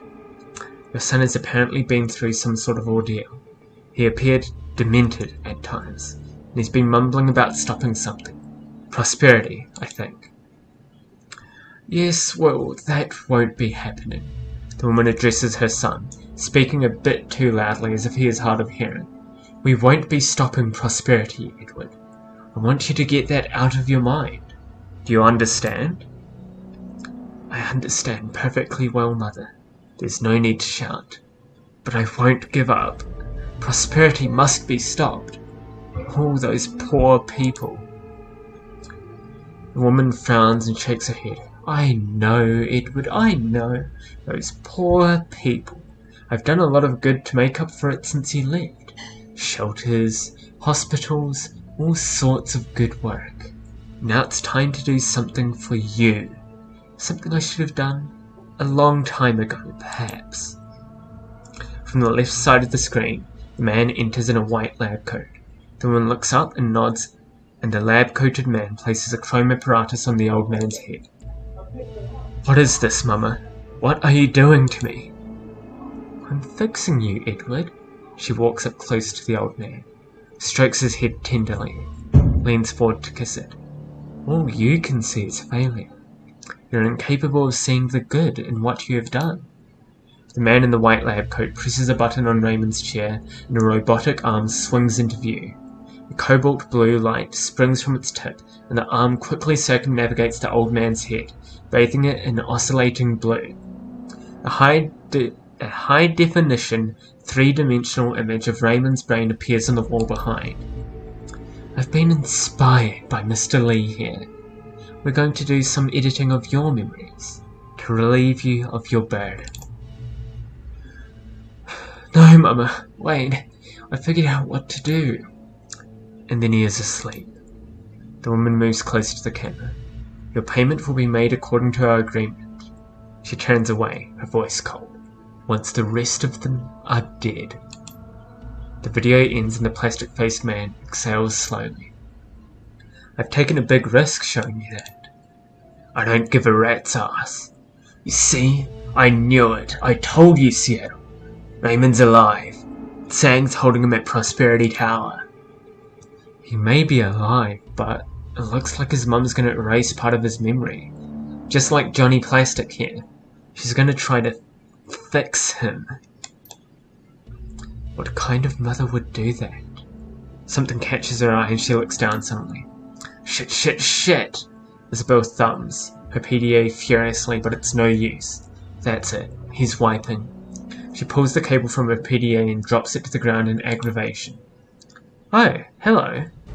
Plastic-faced man looks down at his zip-tied hands and slowly surveys his surroundings. Well, isn't this awkward? What do you want to do with this guy? He's got no memory, so it's probably safe to let him go, but Auntie said he should take a dirt nap. He raises his rifle. All the same to me. I hate that these are the only two dialogue options. Like, in other scenes, there's dialogue options where, like, certain dialogue options will get you the same thing, but with a different character motivation written in. I think, yeah. End him. What Auntie wants, Auntie gets. But he gave us everything we asked for and more. He's seen our faces, but I have nothing to connect them with. If it's all the same with you, prefer to just walk away. No loose ends. End him. Gun show. He only had 26 health, damn. My pleasure. Reminder that Duncan is a cop, through and through. Is this back at the same... Yeah, this is the place where we met the information broker.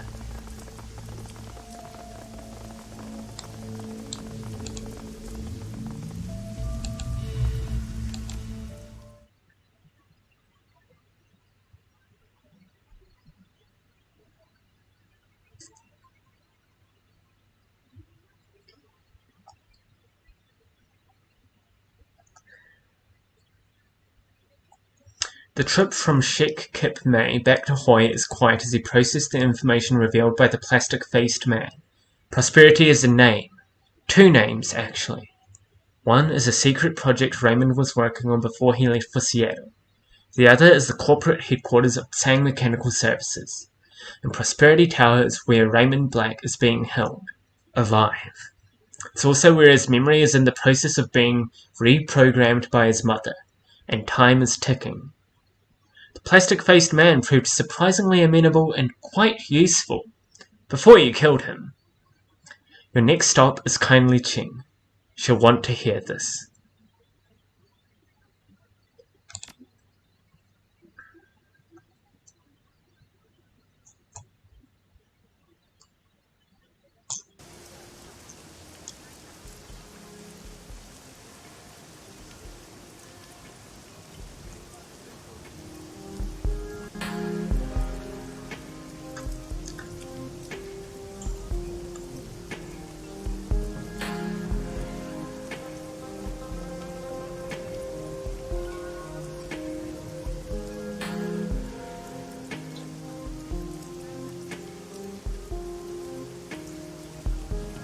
You step out of the MTR station and into the balmy night air.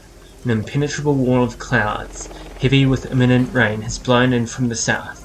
It covers the stars, causing them to wink out one by one. You can smell something on the air. Something electric.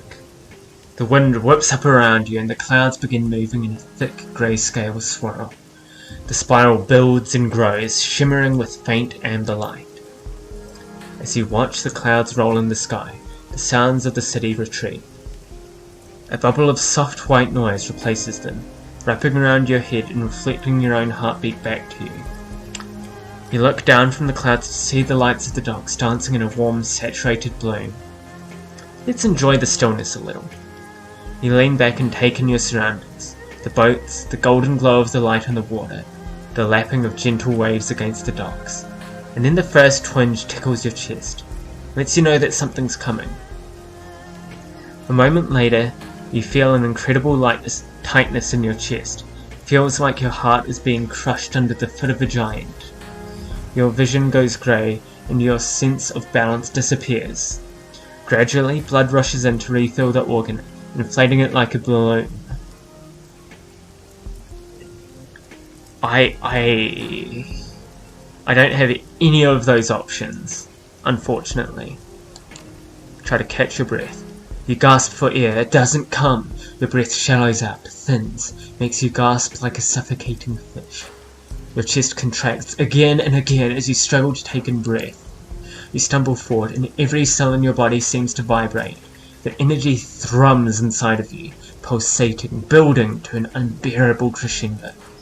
And then you're on the other side of it. You find yourself standing in a familiar courtyard. The walled city. You're back in the walled city, just like in your dreams. You can taste the stench of the place, the mildew and plaster and wet dog stink of the slum. No, this isn't real. You squeeze your eyes shut and shake your head, willing the images to disappear, willing yourself back to Hawaii and out of the decaying slum that you found yourself in. When your eyes open, nothing has changed. The crumbling facades of tenement buildings lean into one another above you, closing in on either side and creating a narrow walkway. Just like in your dreams, there's nowhere else to go, nowhere but forward, down the path ahead. You let your legs carry you forward. You feel a creeping sense of certainty in the back of your mind, and it tells you that you've taken the same walk hundreds of times before. The sense of claustrophobia mounts and builds with every step you take. It feels like you're worming your way forward down a long, dark tunnel. The humidity of the place sticks to your skin. As you proceed deeper into the walled city, a low rumble fills the air. The noise of enormous gears in motion. You feel hollow, empty, and with every step you take, you can feel that emptiness growing. An unbearable yearning, unlike any hunger you've ever known. Continue forward. You continue walking, just as you always have. just as you were meant to. Off in the distance, an alien silhouette beckons to you.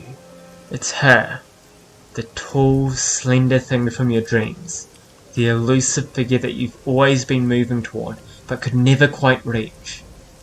A crowd of locals line the path ahead, kneeling in supplication. They look emaciated, all skin and bones clothed head to toe in dirty rags. You brush past the kneeling figures and continue forward. As you do so, a mounting sense of correctness builds in your chest. These people are beneath notice. They should be ignored. Your feet carry you past them, and soon enough they fade from view.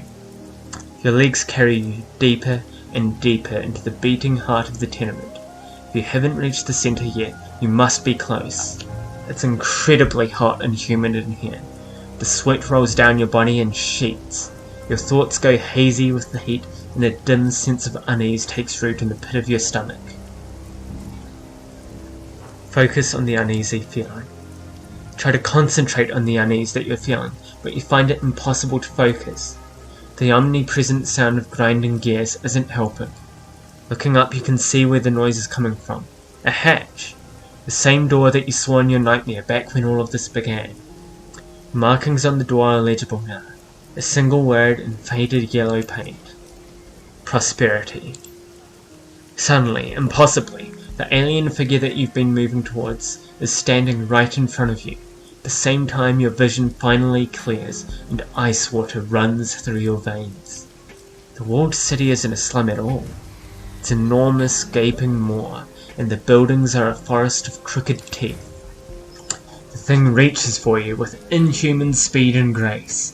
It plunges fingers of polished ivory into your mouth. Slowly, terribly, it begins to wrench your jaw open. You can feel your teeth splinter and break, and rough fingers on your shoulder snap you back to reality. The hand clenches into a vice-like grip and yanks you backward off your feet. You come crashing down to the floor of the Hawaii MTR station. You can feel a rush of wind just in front of you. A passing train. What is wrong with you, Seattle? Strangler-bout eyes you coolly. Auntie Ching's lost too many runners already.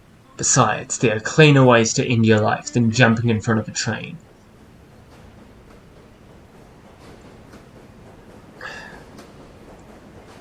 I was just in the walled city. There was this thing. He cuts you off with a grunt. You were hallucinating, and you almost just got yourself killed. Now get up and get back to that floating wreck that you're sleeping. You don't get to die in here unless Mrs. Ching says you do.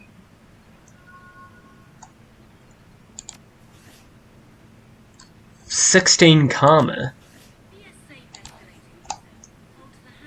I'm going to quickly spend a little bit of that.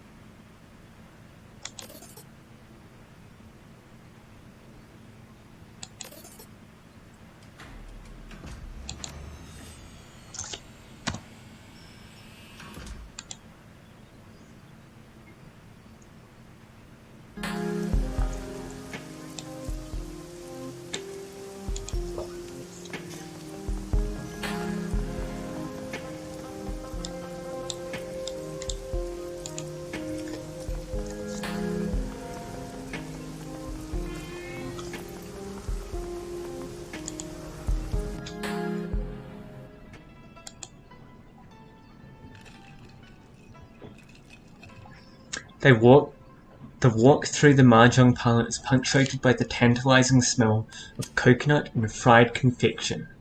The crew surrounds kindly Ching, watching uncomfortably as she peels small egg-shaped delicacies from a waffle-like pastry and pops them in her mouth. Each time she does, her eyes close in ecstasy and soft sounds come from her throat. There you are, Seattle. Your crew here tells me that you are able to locate and interrogate the plastic-faced man. The straw sandal's eyes narrow, and her rusty voice takes on a jagged edge. They haven't told me his current disposition, however. I assume everything went as I instructed? I was gonna take the face as a trophy, but I thought it would be tacky. Oh, I don't know. The Triad boss smiles and her little black eyes flash. Trophies have their value. Gobbet's eyes scan the room, apparently looking for trophies. I trust you got something useful out of him? We got plenty. He gave us a data dump on everything he knew about Prosperity Tower. First-hand info. Josephine's headquarters. That could be useful, I suppose. What do you intend on doing with it? We're gonna rescue Raymond. He's alive, Auntie. Just like I said he was. Josephine's holding him in there. She's doing something to his brain. Something to his brain? She takes another bite of her pastry. What is that old bitch up to now? Based on the memory that Mr. Plastic showed us, it looks like she's trying to rewire her son's memories, using something called ASSIST, Artificial Sensory Induction Systems Technology. It allows the users to record, process, and feed synthetic sensory input into the brain. Like a SimSense chip. Yes, Auntie, it's the technology that led to SimSense. It's also what allows Deckers to enter the Matrix and grants triggers a neural connection to their drones. An expert assist technician could alter someone's personality, memory, even identity. I'm guessing experts like that don't grow on trees. Definitely not. Changing someone's memories requires a world-class expert and assist and a massive amount of computing power. Not sure exactly what they're doing to him, but I'm guessing that his mum wants him to forget something, or to remember it differently maybe. We've got to get Raymond before he isn't Raymond anymore. That means a run on Prosperity Tower. Isabel and I have been studying the data the plastic-faced man gave us about it. Lots of good intel to mine there. Talk to me about security setup. How do we get to Raymond? The key to this operation are the 3 security stations located on different floors. The matrix systems in these security stations are the command and control hubs for the entire building's security.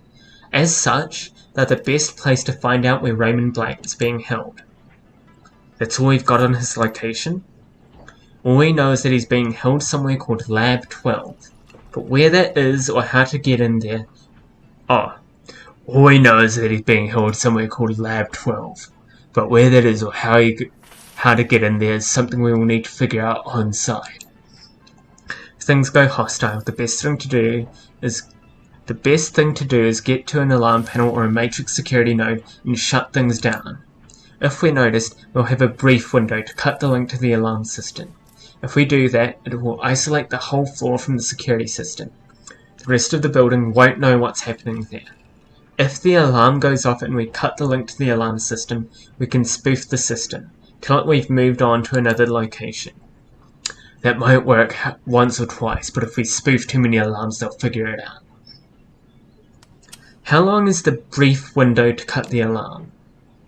Maybe 30 seconds. Maybe less if the network isn't cluttered with traffic. It's there as a failsafe so security doesn't stampede all over the building if a janitor forgets to close the door. What about guards? Quantity? Training? Standard corp security for the most part, but Sang has a rapid response squad for high priority events. That would be us. Sounds manageable up to the point we find Raymond. Judging by the way Grandma Tsang took out Carter, Gutshot, and Nightjar, I'd say she isn't interested in anyone getting anywhere near her son. Expect to face Tsang's elite security once we find him. What else do we have on the security stations themselves? Staffing? Weaknesses? Only one thing worth mentioning. Isabel looks over to Wu. The only way into a security station is with a keycard, and guards on each floor carry a card to the station on that floor. So you can get a card by taking them out, but there may be other ways of getting keycards.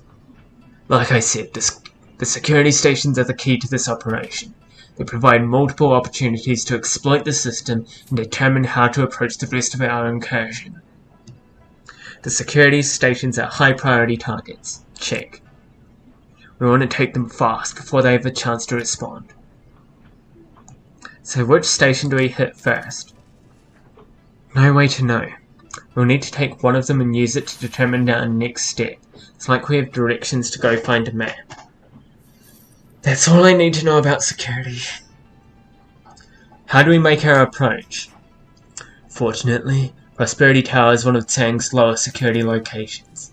It's mostly administrative, marketing, that sort of thing. That's good. Mr. Bao, give the runners those old Tsang security passes you used on that hijacking last year. Yes, Mrs. Chang, they'll get them. Those passes should get you through the lobby. You'll still have to explain your presence, Seattle, so don't expect to just walk on through. What about that junk data you held onto after the whooshing run, Isabel? Anything in there we can use? Good thinking, and I'm already ahead of you. I scoured the leftover whooshing paperwork and found a way to change our status to special couriers. We can use that to pose as a third-party whooshing users to deliver important packages. That'll work for a while, but we can't expect to stay in cover for long. One way or another, things are going to get hot. Things are complicated enough. Let's take the direct approach.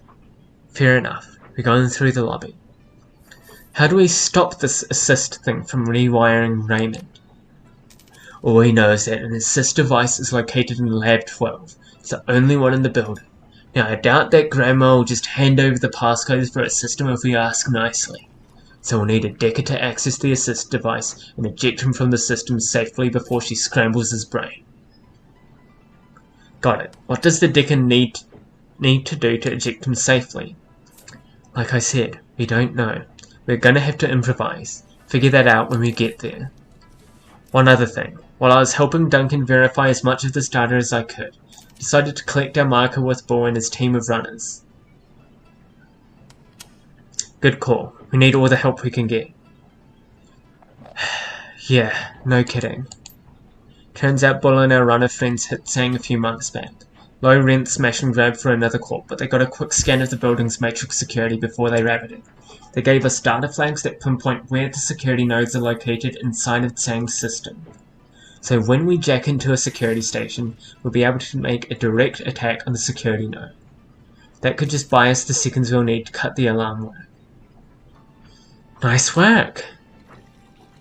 One more thing, Seattle. While you're in her headquarters, look for anything we can use to incriminate or embarrass Josephine Tsang.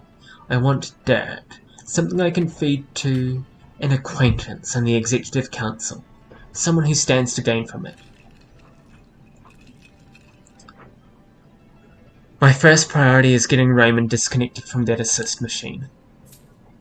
She pops another egg treat into her mouth and her eyes close tight with pleasure. Of course, my sweet, of course. Now go enjoy Prosperity Tower. She smiles wolfishly. And give Josephine Tsang my regards.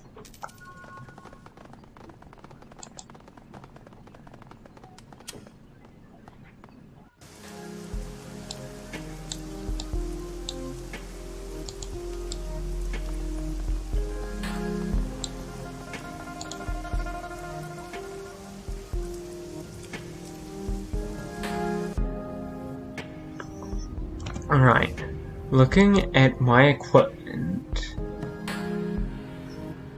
I can see if I can try to get better conjuring spells.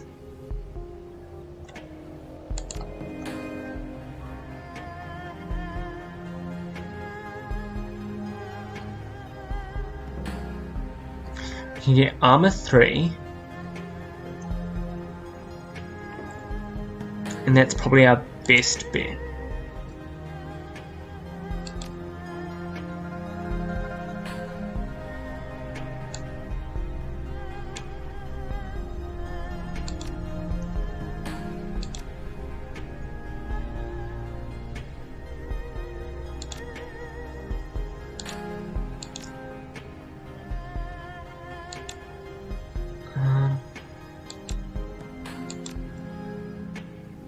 I was just browsing. Thanks, Crafty.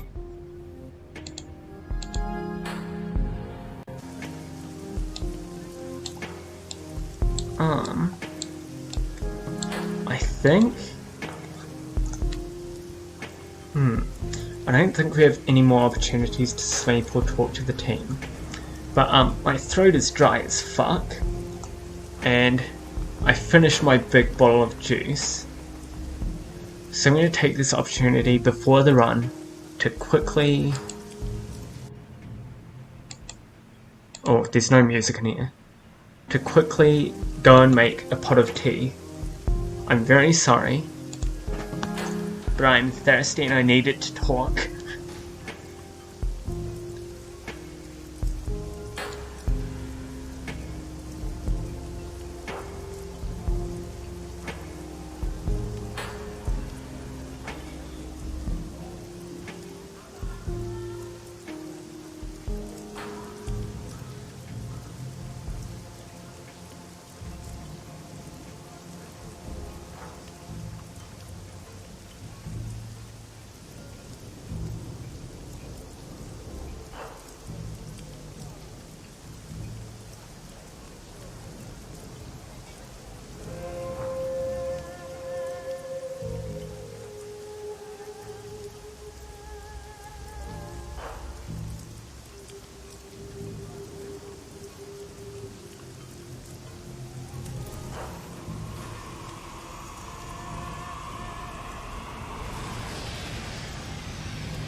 I just realized I forgot to unmute. But, that's on me. Sorry about that. The walk to the MTR station is tense. Infiltrating the headquarters of Omega Corp and locating Raymond Black will be challenge enough. Extricating him from his mother's assist device before his memories are permanently altered is another thing altogether. You hop the MTR South Island line and roll noisily down to the nearby island of Upland Cow, a dense forest of soaring skyscrapers and corporate greed. Amid them, blending innocuously with its neighbors, stands Prosperity Tower. You open the door to the lobby and step inside the headquarters of Tsang Mechanical Services and its CEO, Josephine Tsang.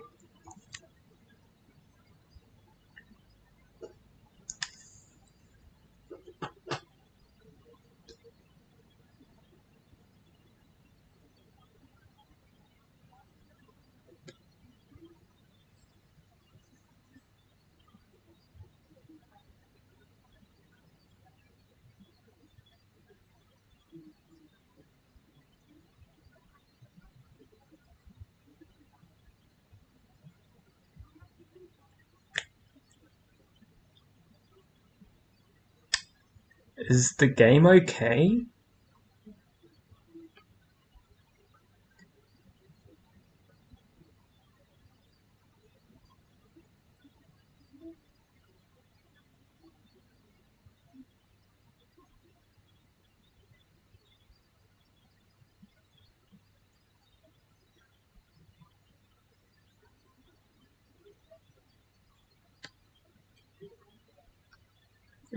Is the game okay?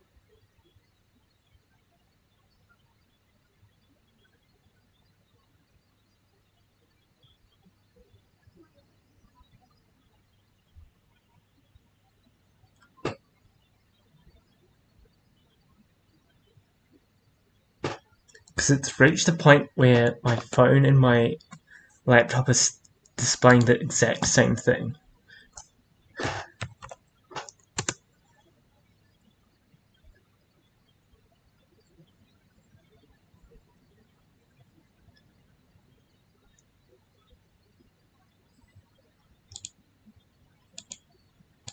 I mean, it's not like it's not responding.